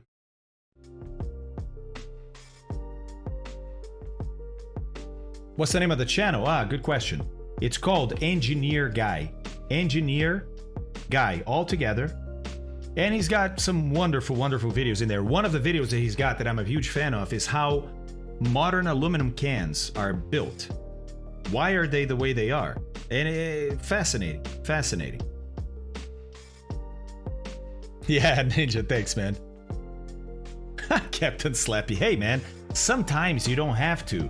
Sometimes you can be sober as can be, man, and you watch something like this, and if you can open your mind, you'll be like, wow, that's incredible. Yeah, Rosket, exactly. Nice to attack you. There you go. You got another one. Worst figure game. Sorry, man. I try not to react to some things on chat, but some things just crack me up, dude. Oh, the harmonic analyzer. I haven't seen that. There's a good one on the Titanic, too, where he goes through the engineering that it took to make the Titanic. It's pretty awesome, too. Oh, my God. Rodopsin, wasn't that an amazing video, man? Wasn't that an amazing video? All right, I'm going to check Volanta, see if there's any ATC. Hey, we're starting to get some ATC up here. Look at this. And looks like Flightzilla is on the ground already. Flightzilla, hey, buddy. Welcome to Prestwick. Okay, no London control yet, so we don't need a clearance or anything. We just go, but maybe we'll pick them up in flights, right? No, there is Kilo. Well, at least we had one. I don't know if it's still there. We had a channel just for science. I don't know if it's still there, man. Oh my God, Ibanez. Oh my God, dude. Okay, well, we gotta watch one more now. Sorry, everybody. Sorry, but not sorry, right? Because there's a Brian Cox demonstration that everyone needs to see. And I've shown it on stream, so people here have already seen it. But man, this is so impressive. Yeah, Leonard Suskins. So, you know, not as polished a communicator, I would say. A little bit more acrimonious. How about that for a word of the day? But, the knowledge, right? Just amazing. I mean, somebody that can go toe-to-toe with Stephen Hawking? Yeah, I'm going to listen to. Right? All right, here we go. This is one of the best scientific demonstrations I have ever seen. And you know this because of the reaction of the NASA people that are part of this facility and had never seen anything like this.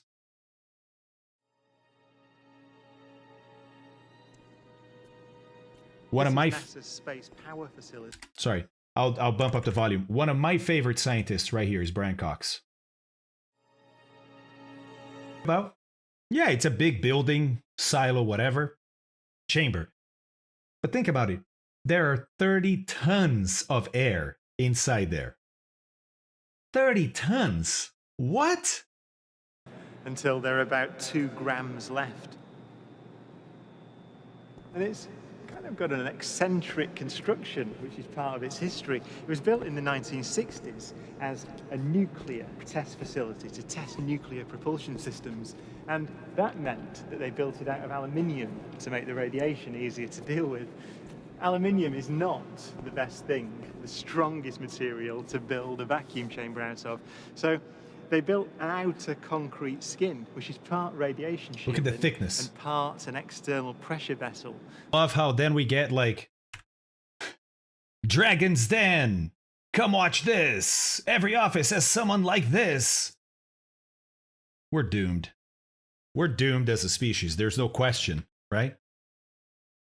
But man, I mean, come on, right? Come on. Come on. Or come off of it. Because, oh. Yeah, so stuff like this, right? Yeah, Rob, I agree. I agree. Here, I'll post this too in case any of you guys want to watch it.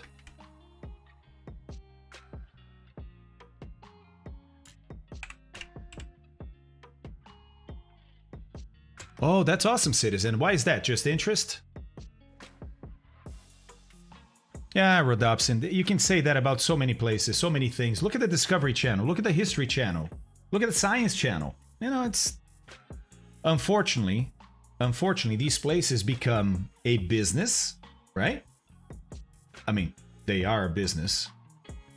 But that's like putting a company out into the market. Nah, let's go public. Dude, you're screwed. Unless your focus is making money, your company just died a very slow death. Right? Yeah, P Delta, exactly. Oh, Rodopsin, I hear you. Yeah, hey, I'm not saying it's all right. I'm just saying there's more people wanting to watch this than this, unfortunately. That's the way of the world. Oh, Christopher, that's awesome, man. I have a lot of stuff saved up because I just think it's remarkable that this stuff is out there and people don't know about it, right? And people haven't seen it. I mean, the feathers falling is just so beautiful. And because they're not falling, right? Think about that. Think about that. They're not falling. There's a distortion in space and time created by the gravity of the Earth. And because you're so close to the Earth, that is just a normal motion for a body standing still. What? What? Yeah, big guy, exactly. Yep.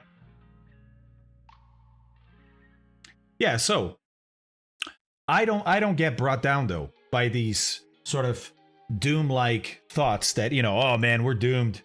You know,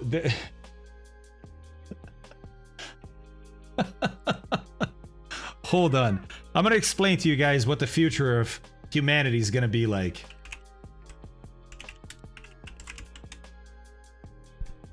Most people have never seen this. Because it's a movie called Idiocracy. But this movie, let me tell you, this movie is prescient. It foreshadows our future in many, many ways. It begins, this is the opening scene, okay? Yeah, I know, Captain Seppi, right? Yep. Oh, Rodopsin, we're going to watch it now. This is the beginning of a movie called Idiocracy, and it's showing the movie set in the future. I don't know how many years, but set in the future where everybody is dumb as can be. And the beginning tries to explain why is it that everybody's going to be dumb in the future. As the 21st century began, human evolution was at a turning point. natural selection, the process by which the strongest, the smartest, the fastest reproduced in greater numbers than the rest. A process which had once favored the noblest traits of man now began to favor different traits. Most science fiction of the day predicted a future that was more civilized and more intelligent. But as time went on, things... Right? We always predict the future as this like utopia. It's gonna be amazing. Socially, we figured out all the problems. There's no more hunger. Seemed to be heading in the opposite direction. A dumbing down. A dumbing down. How did this happen? Evolution does not necessarily reward intelligence. With no natural predators to thin the herd, it began to simply reward those who reproduced the most and left the intelligent to become an endangered species. Having kids is such an important decision. Rokusai, I'm reading. You're just waiting for the right time. It's not something you want to rush into, obviously. No way. Oh shit, I'm pregnant again! Shit! I got too many damn kids! Thought you was on the pill or some shit! Hell no! Must have been thinking of Brittany. Brittany? No, you didn't! There's no way we could have a child now. Not with the market the way it is, no. God, no. That just wouldn't make any sense. Come on over here, bitch! He don't care about you! Yeah, well, there must be something he likes over here. You mean nothing to me, baby? Oh, shit. It wasn't me! It wasn't me! Well, we finally decided to have children, and I'm not pointing fingers, but it's not going well.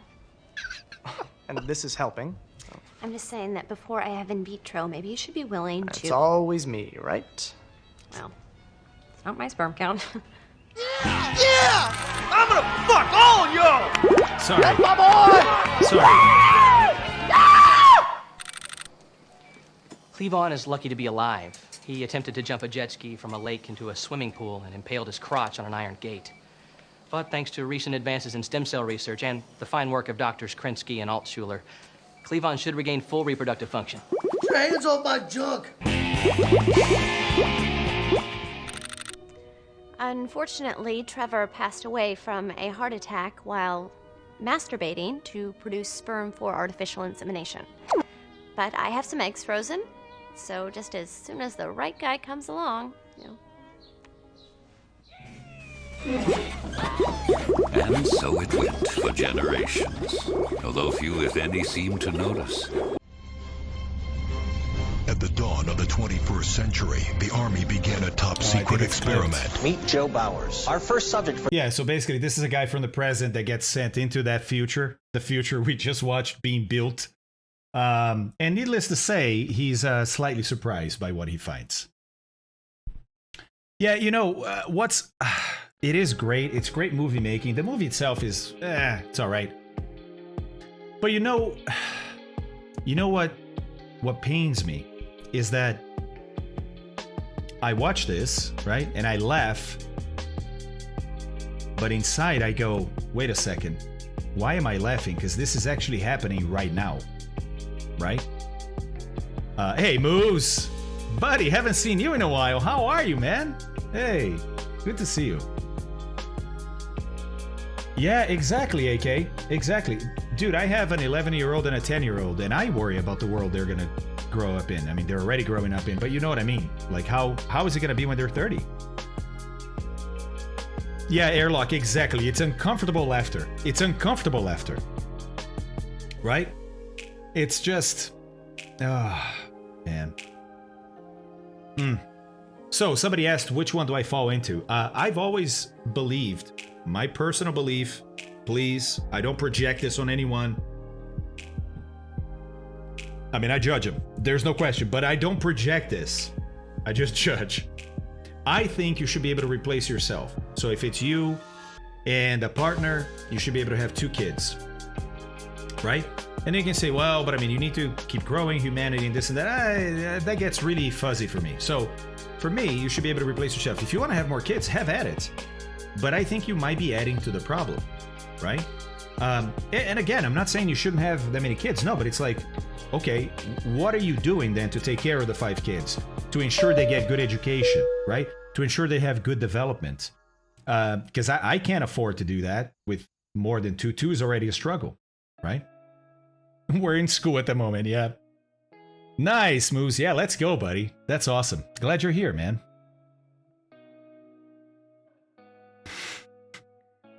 That's right, Roscud. That's right. Hey, I already have 2 kids. That should tell you all you need to know. Humans are on the downhill side of the curve. We have been for a while now. Nightseek, I tend to agree, man. I tend to agree. Prove us wrong. Prove us wrong. Who had 2 kids, had one with her, so we did do that right. And fortunately, all 3 kids are really smart and hardworking. Oh, P Delta, that's awesome, dude. That's great. But I'll tell you, the fact that they're hardworking says a lot about the way you guys raised your kids, right? Yeah, Ibanez, that happens here too, man. That happens here too. I worked with a guy, I kid you not. This guy had 10 kids. 10 kids. His wife was pregnant with the 11th, right? And I asked him one day, I said, I couldn't take it anymore. I was like, dude, are you guys ever gonna, like, stop? And his answer, oh, it broke my heart, man. His answer, he goes, hey, man, you know you get $1,500 a year for every kid, you know, in your taxes? And I'm like, wait, 1,500, 1,500 a year? I mean, am I the crazy one here? How do you even raise a kid with that much money? Look, it's a free world. Like I said, I'm not gonna tell people what to do. But I judge them. I look at them and I go, what are you doing, buddy? What are you doing? Like, think about it. No, he wasn't joking, Kilo. Unfortunately, he was not joking. Yeah, Nick, it really does. It really does. Right, it's a response, Breaders, that I can't really understand. You know what I mean? Because it makes no sense. If it was $50,000 per kid, okay, I can see that. But, you know, 1,500. Huh. Dude, he had so many kids. His older kids were babysitting the younger kids. And I mean, don't get me wrong, people with like 4 kids do that. But you know what I mean? Because like they just went like boom, boom, boom, boom, boom. Like basically his wife was pregnant for like 15 years in a row. Yeah, Rodopson, he mentioned that too. He mentioned like kids, you know, doing the yard and the dishes and stuff. And I'm like, wow.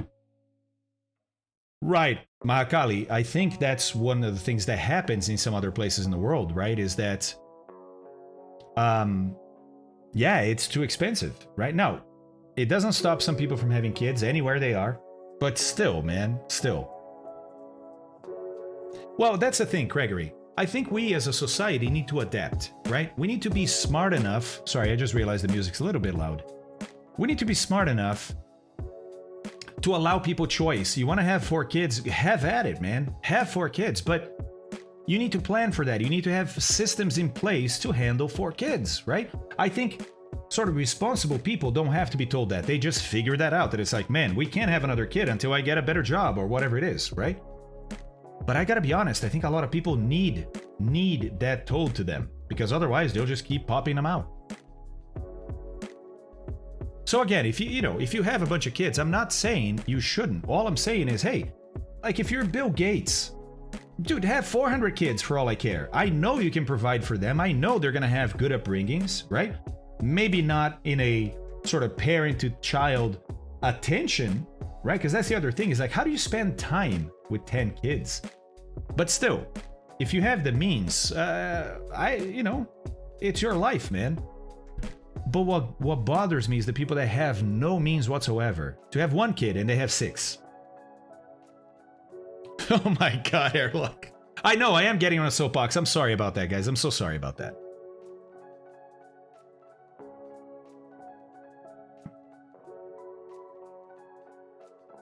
Well, exactly, Wage. I think that's part of the problem. Are we going to take children on the plane?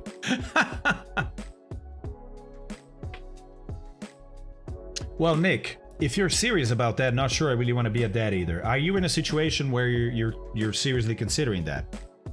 And if you are, thanks for sharing that. And I do have some advice for you. Because I was one of those guys, right? I never grew up thinking like, oh, I definitely have to have kids, right? No, it was like, oh, yeah, kids are cool. Oh, not yet. Okay.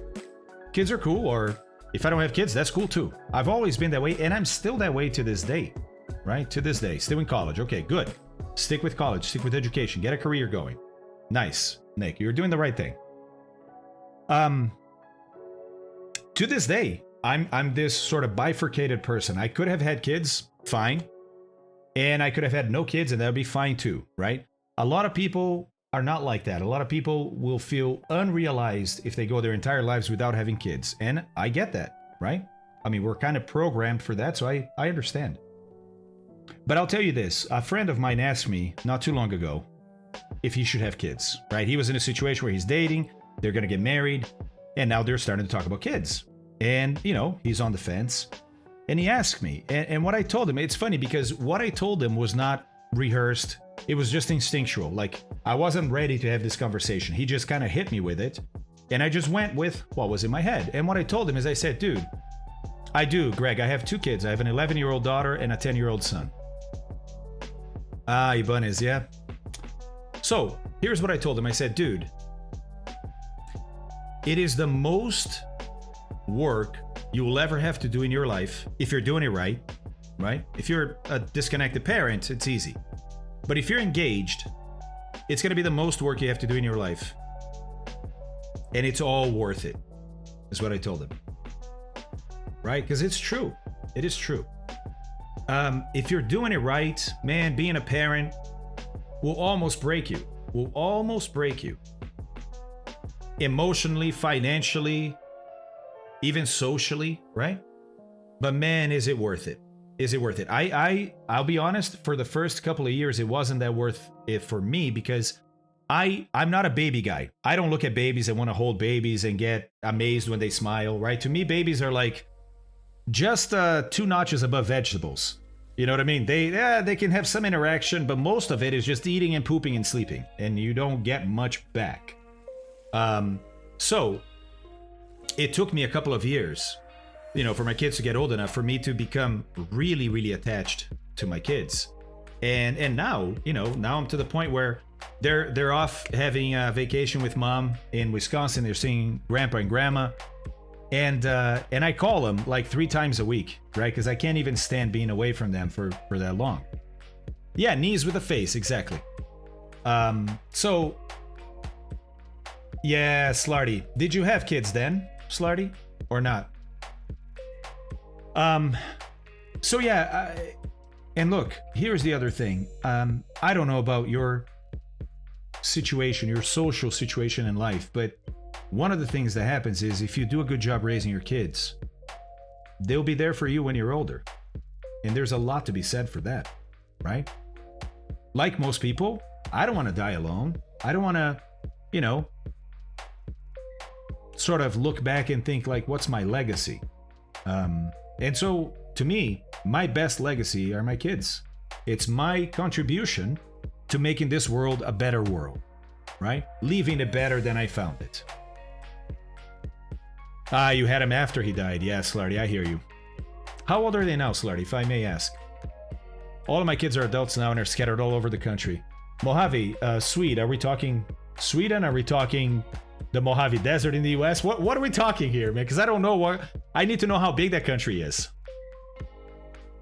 Yeah, AK, I hear you. Yeah, PH, let's get a count and let's get going, shall we? Shall we?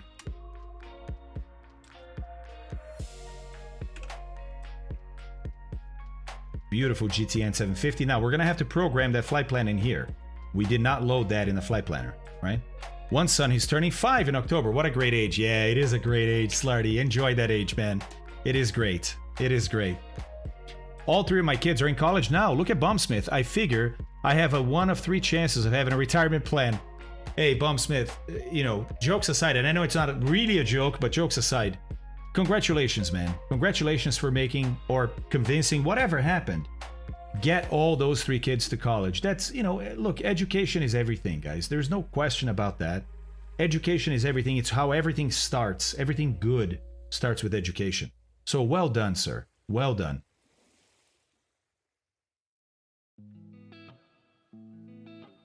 Yeah, well, AK, sometimes it's just about flying. Exactly, Cutes. 7 and 3. Sometimes it is really difficult. Sometimes, I remember this. I'll never forget this. My sister is 5 years older than me, right? So she had a daughter before I even had kids. And when I was thinking about, I told you guys, I was on the fence. I didn't know if I wanted to have kids or not. My ex-wife wanted to have kids. That's who I had kids with. She wanted to have kids from day one of her life, right? Which is not unusual for a female. And I was on the fence. And I was talking to my sister, hey, how is it, this and that. And she told me, she goes, listen, there's some days that I want to throw her out the window of our apartment. And I left, right? It's a funny joke. She goes, I'm not joking. There are days where I truly want to toss her out the window. Right now, you don't do it, but I mean, that's how crazy they can drive you. And she goes, but then there are days where I realize I can no longer live without her. You know what I mean? Hey, Hammer, how's it going, man? It kind of sucks not having anyone when I get older, when I think about it. Yeah, Paul, I understand that. I understand that. That's one of the things I started thinking later in life. You don't think that when you're 25, but later in life, you do think that. And Paul, don't know your situation, buddy, but I don't think it's ever too late, Yeah, Hammer, doing well, man. We're having all kinds of deep conversations today, from fusion to the future of the species to Isaac Newton. It's been an interesting morning. Hey, J-Lab, how are you, buddy? How's it going? My grades in school were not great, says Storm, but I worked hard to be a pilot, and so I landed at my high school during trading to show off. Some teachers that taught me, right? Still there 12 years on. Oh, Storm, I think what you're saying is you weren't that good at school, but you worked hard, you became a pilot, and then in some sort of trade show that the school had, you actually landed at your school. Do they have like a courtyard or something? Maybe a helicopter? And then you saw some of the teachers that taught you because they're still working there. Is that what happened? There you go, Slarty. As a matter of fact, look, just for closing the circle, okay?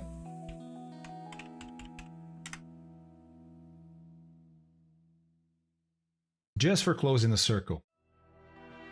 So, engineer guy, the guy that I showed, right? With the Faraday lectures and a lot of other really interesting stuff. Posted this about 3 years ago, because these videos started like 7 years ago, maybe?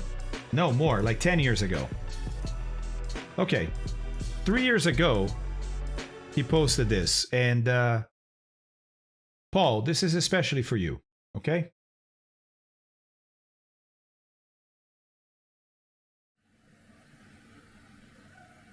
This channel has been a little quiet over the last year, and in this video I want to explain to you why. But first let me note there's a video coming out tomorrow on a type of 3D printer. Also, let me say that I enjoy all the text messages, emails, and comments asking if I'm dead. I try to answer all of those as best as I can.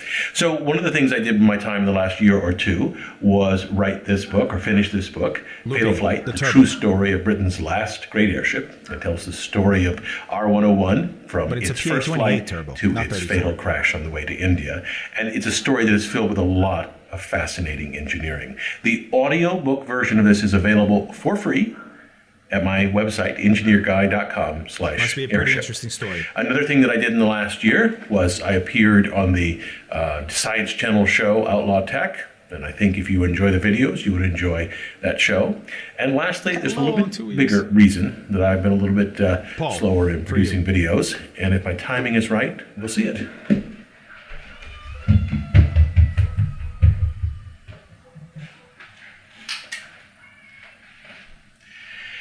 That's my son, who's a little over 2 and has taken quite a bit of my free time in the last year or two. So enjoy the video tomorrow. I'm Bill Hammack, the Engineer Guy. Never too late. Never too late. I mean, he's what, 50s? He's in his 50s, surely. Never too late, Paul. You know? From watching his YouTube videos, I knew exactly. Oh, Jay left. That's awesome, dude. That's awesome. Whoa, whoa. Oh, that was really loud. Man, these volumes. Hey, Nightsap, thank you 3 months, buddy. Thank you very much. That's awesome. Just resubscribed for Thanks, Greg. I appreciate that.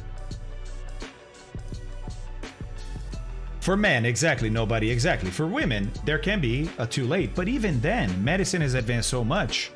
It's pushed those boundaries quite a lot. Quite a lot. I've got you up on the Apple TV broadcasting to the 85-inch TV. It's actually a great concept. Hey, look at all this space over here in the 85-inch. What are we doing today, and are you flying? Yes, I am. It's taken a long time, but we had some really good conversations, and I'm about to get going. So, today, we're flying, well, here. Let's just, quick review, right? So we're gonna fly from Prestwick, where we landed from our Icelandic last oceanic leg of the flight. We're gonna fly basically just north of London. London right here, the big yellow marker there, right? And just east of Birmingham and east of Manchester and Liverpool. We're just skirting the big cities here in the UK. Then we're gonna cross over the channel to Rotterdam. Yes. And then next Monday, I'm on vacation. You guys are not gonna see me all of next week. We're planning some things out so you guys can stay entertained, but I won't be here. When I get back, then we're gonna do basically from here, from Rotterdam, all the way to Zalmelsee over here. No. Zalmelsee. Jeez. Oh my God, they're adopting. We're not adopting kids. We're not having any more kids. We're good.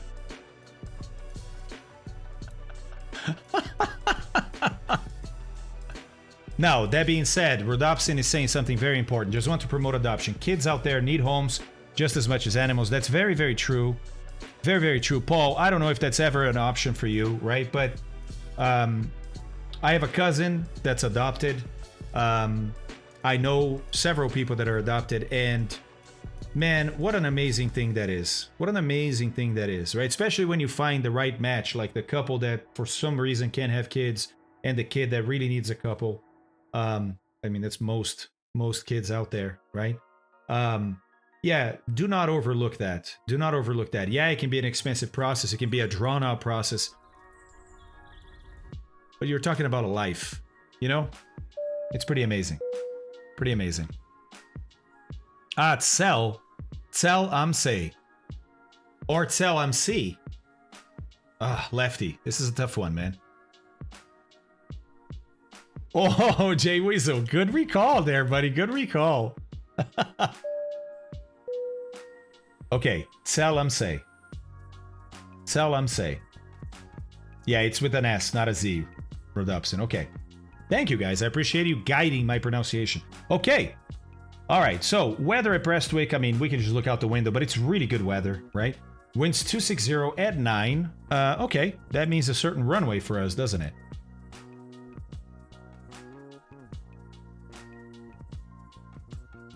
Yeah, it's going to be either runway 21 or runway 30. They're both going to be a little bit of a crosswind. Doesn't really matter. We are over here, I believe, close to where Charlie is. So we can cross on Tango to Romeo and take Romeo all the way back. And then either Quebec or the actual runway to get to 30 or 21. Okay. All right, not bad. Not bad at all. What is that hanging off your headphones? Ah, yes, on two wheels. This right here, right? This right here is what allows... It's a head tracking device. It allows me to do amazing things like this. Like pan around the cockpit, get closer to stuff, right? Look back. That's what that is. It's called Track IR. And yeah, HD, of course. Oh, wait. Santi answered your course. Okay, or your answer or question. Jeez. Okay. Well, Airlock, I'm not sure. Chart Fox, I think, is the name, right? Chart Fox. Hey, Philly Cheese, let's go, buddy. Thank you very much. And once again, Once again, my tracker here not keeping up with what's happening in chat. Philly Cheese, good to see you, man. Thank you very much. Yeah, on two wheels. Isn't that amazing? Now, it's not VR. VR is like the best thing there is, right? You feel like you're in there, you look around, everything looks like you're there. But this here allows me to feel like I'm there without VR. Yeah, it's pretty awesome. I really, really like it. Now, the one that I'm using here, the Trek IR 5, is not cheap. It's about 150 bucks, if not more, because they have high demand. But there are cheaper alternatives, and there are even free alternatives. My understanding, you guys correct me, my understanding is that the cheaper you go all the way to free, the worse it gets as far as the tracking, but you can still get tracking, right? You can even use your phone to do head tracking. Most phones can do head tracking nowadays. So, there we go, Seppi, 169, yeah. It's expensive, but it is good stuff. And I've had this one for over 10 years now, I think. I think it's been over 10 years. And it works marvelously. Yeah, exactly, J Knights. That's what I'm saying, is there are other options. Don't feel like you have to get this, right? Familiarize yourself with your options before you pull the trigger.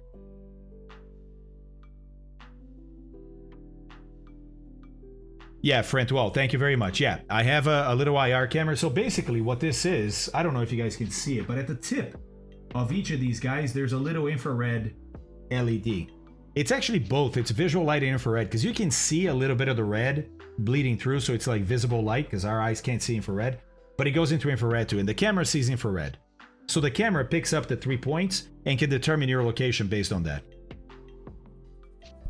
Much less expensive, yes, Swede. Much less, but it's not VR. VR is still 10 notches above this. I feel, right?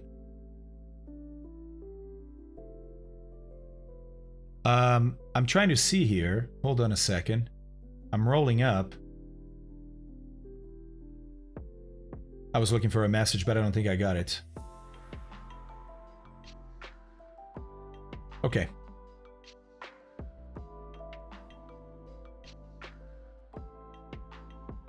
Oh, interesting, Oystick. Too much hassle, huh? Well, curious, except, you know, right now I'm sitting in my living room, and I can see the living room off of my peripheral vision. I can see my microphone over here. I can see the flat screen ahead of me. If I'm in VR, I'm inside the aircraft. That to me, doesn't work for everybody, but to me it's very much more, immersive. Yeah, Moltom. Now, Trek IR can be wireless. The only reason you have to plug this guy in is to get the 5 volt you need for the LEDs. So if you have a battery pack, you can just use that, right? You have to rig it yourself, but you can do it. Well, Dalmatian, that depends a lot on the headset you have, right? Okay, so here we go. Oh, battery's on and it's dead. Oh no, I left the battery on. Come on. All right, I gotta get a jump start, guys. Get a jump start.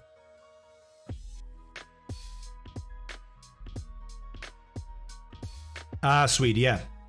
Yep, I hear you.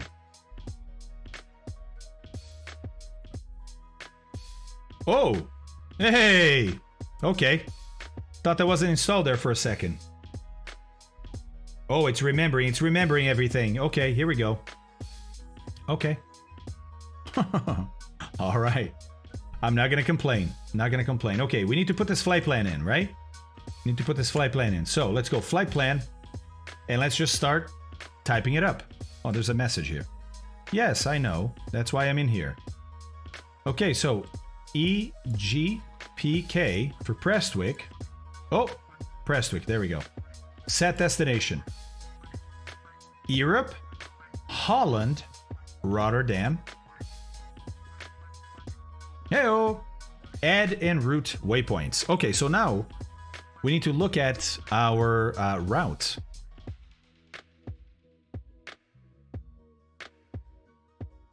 Okay, so our first waypoint is going to be Luco. Let's try that. Luco. Like that. Okay. Okay. After Luco, we go Zulu 248. It's an airway. I'm assuming this thing can do airways, right? Hey, Burator, or Burator. I'm using the PMS 50. The PMS 50, I think it's the only GTN 750 for the sim, isn't it? Oh, nice, Adnaso, or Adnanso. So can I do just an airway here? No, because it says waypoint. What if I click on Luco? Ah, load airway. That's it. That's it. Okay. And the airway that we're loading is going to be Zulu 248. Yep, right there. It shows the airways that go by Luco, which is awesome. You can pick up the one you want. And then it says, hey, where do you want to exit? And I do want to exit at Osmag. Okay. There we go. It's a little segment here. That looks good. Load airway. Yes. Load. All right, there it is. So from Luco, airway 0 or Zulu 248 to Osmag and then Osmag. Okay, great. Let's add more waypoints. I'm assuming it's going to go after Osmag, right? Oh, no. I have to go to Osmag and get an airway. That's it. Load airway. Okay. Okay, I'm getting used to it. Tango 256. That's it. Now, we have different options here. We're going to exit 256 at DCS. Osmag Ripno DCS. That looks good. Load. There it is. Now I click on DCS. Load airway. November 57. There we go. I'm looking at my flight plan and this, right? And I exit that at Pole Hill. Hey, it's looking nice. It's looking nice. Load that. Gotta scroll this or scroll this, okay? There's Pole Hill. I like how they indent everything under a certain airway, so you know. That's pretty cool. That's pretty cool. I know, flight's inception, right? The plane reloads to an F-16, nice. Pole Hill, load airway. Let's see, what do I have in the plan? Mike 605. Mike 605, there we go. And we exit that at DTY. DTY. Okay, makes sense, load that. At DTY, though, we hop on Lima 608.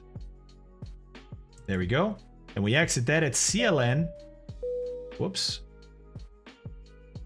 CLN. There it is. Yep, right there. Load. That makes sense. Remember, we've reviewed this flight plan on a map, and it all looks good. CLN. Direct Redfa. So after this, we just need to go to Redfa. So I'm going to add Redfa. There it is. And now from Redfa, I can pick up the Redfa 2 Romeo. But that's not part of the flight plan. That's arrivals, departures, and arrivals. So I think the flight plan is good. Okay, active flight plan. I can just go back, right? Or menu, store. Let's store it just in case. Okay, it doesn't give me anything here. No? Okay. All right. Nope, don't want to do that. Invert, import, catalog, or preview. Let's preview. Oh, looks very much like the flight plan I wanted, right? Look at that. I love the touch and drag, right? That's awesome. So that looks very much like the flight plan I had intended. Okay, looking good to me.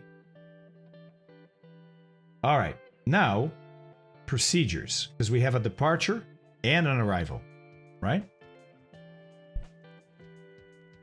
Wait, it's written Luco 1 kilo and you search Luco. Yes, I can explain. Yes, great question. So, check this out. If you look at the route goes from EGPK, that's Prestwick Airport, all the way to EHRD, that's Rotterdam Airport. Okay, great.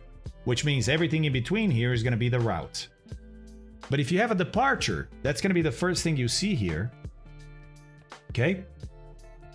And the way that this works in FMSs and GPSs is that the name of the departure is going to be the name of the last waypoint in that departure, plus a number and usually a letter. Now, what happens is no GPS or FMS out there can fit more than 6 characters for any given identifier.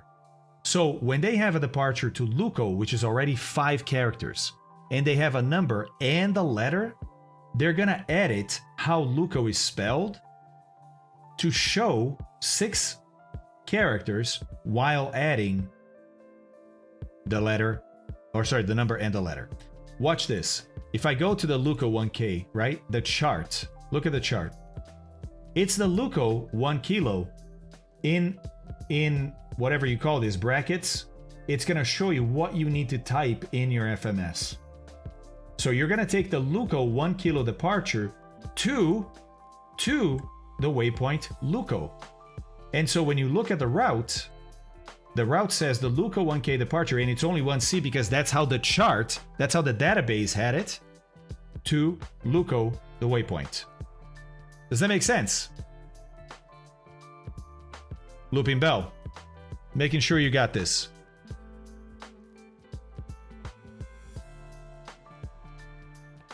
You're a great teacher. Thank you very much for your very precise explanations. Hey, it's my pleasure, man. Thank you for asking. Thank you for asking. Okay, so let's put that in. Procedure. Departure, we have nothing. Arrival, we have nothing. And approach, we have nothing. That's to be expected. So departure. Airport is EGPK, yes. Departure, well, let's select it. Oh, there it is, Luco 1 kilo. And when I do this, it's already going to tell me what runway that's for. It is runway 30, so I guess we've just figured out we're going to use runway 30 today. Paul Vaughn with 500 bits. Thank you very much, sir. Appreciate that, Paul. And 47 Foxtrot and Marius Gunderson. Thanks for the follows, guys. Okay, so runway 30 departure on the Luco 1 kilo. That takes me to Luco. I'm good, right? We can look at the chart here. Do I have to do this every time? I do have to do this every time, don't I? The login? Yeah. Okay. I don't even have my phone with me. Never mind. I wanted to show it here a little easier, but there's a PKW01, PKW02, PKW03 with these bearings and distances, right? Okay. So let's have a look-see. Does that even look right? Well, I don't have the waypoints here, but I can show the waypoints. Ah, PK0 or PKW01, PKW02 and 03, and then Luco. Okay, cool. What about altitudes and things like that? Ah, here we go. Max 220. Okay. Then max 220 between 4,000 and 6,000. Then max 250 and 6,000. Do we have that in here? Well, we don't know yet. This only gives me bearing and distances. But if I load this departure, then in the flight plan, I should be able to see those things. I don't see them here, but I think there's a way for me to show. I just don't know the GTN 750 that much. Yeah? Altitude, okay. Hold on. Yes, I am. I am, Ninja. I'm on the premium version.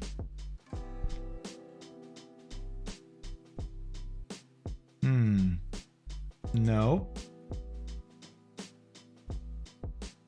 Oh, click on the link beside it. Really? Hold on.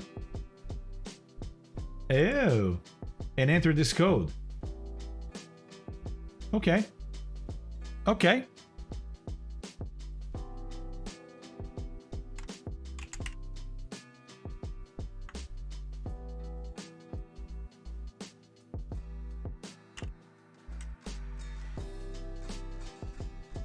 BR, it is a pretty amazing thing. It is a pretty amazing thing. All right, so Bravo Zulu Mike, Alpha, Lima Papa Juliet Delta. All right, look how quickly that worked. Very good. And there's our flight. Perfect. Perfect. So, I still, though, don't know if the speeds and altitudes are in there, and I want to make sure, so how do I do that?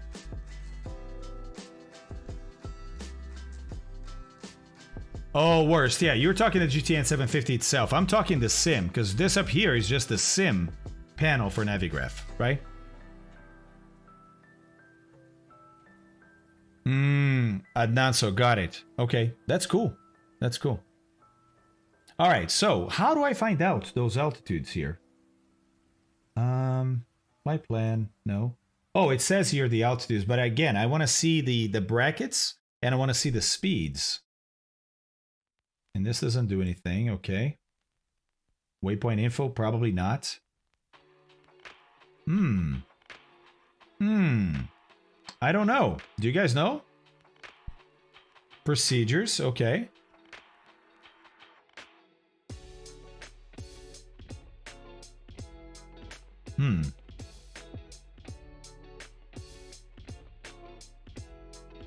Click the waypoint on the GPS, then waypoint info in the plane. Okay, so let's see. So flight plan, right? Click the waypoint, and then waypoint info. And this one didn't have any altitudes, right? But it had a speed. 220. And I don't see that in here. Maybe this GPS doesn't do that? I'm not sure. I am not sure.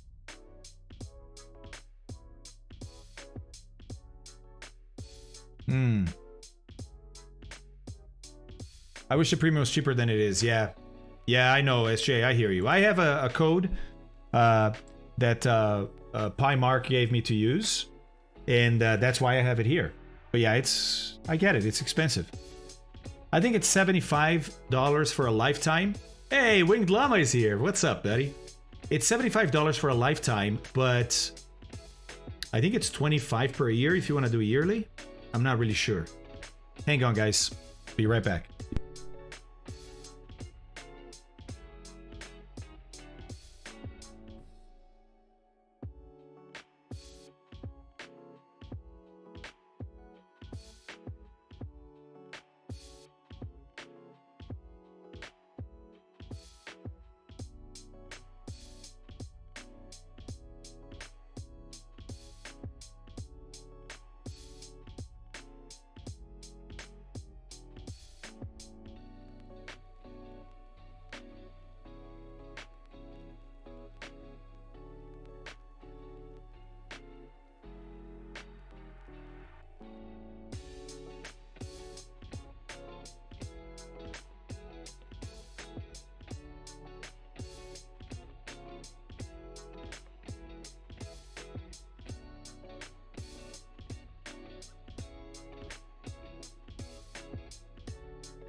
Guys, I have to go. My cat's having trouble breathing.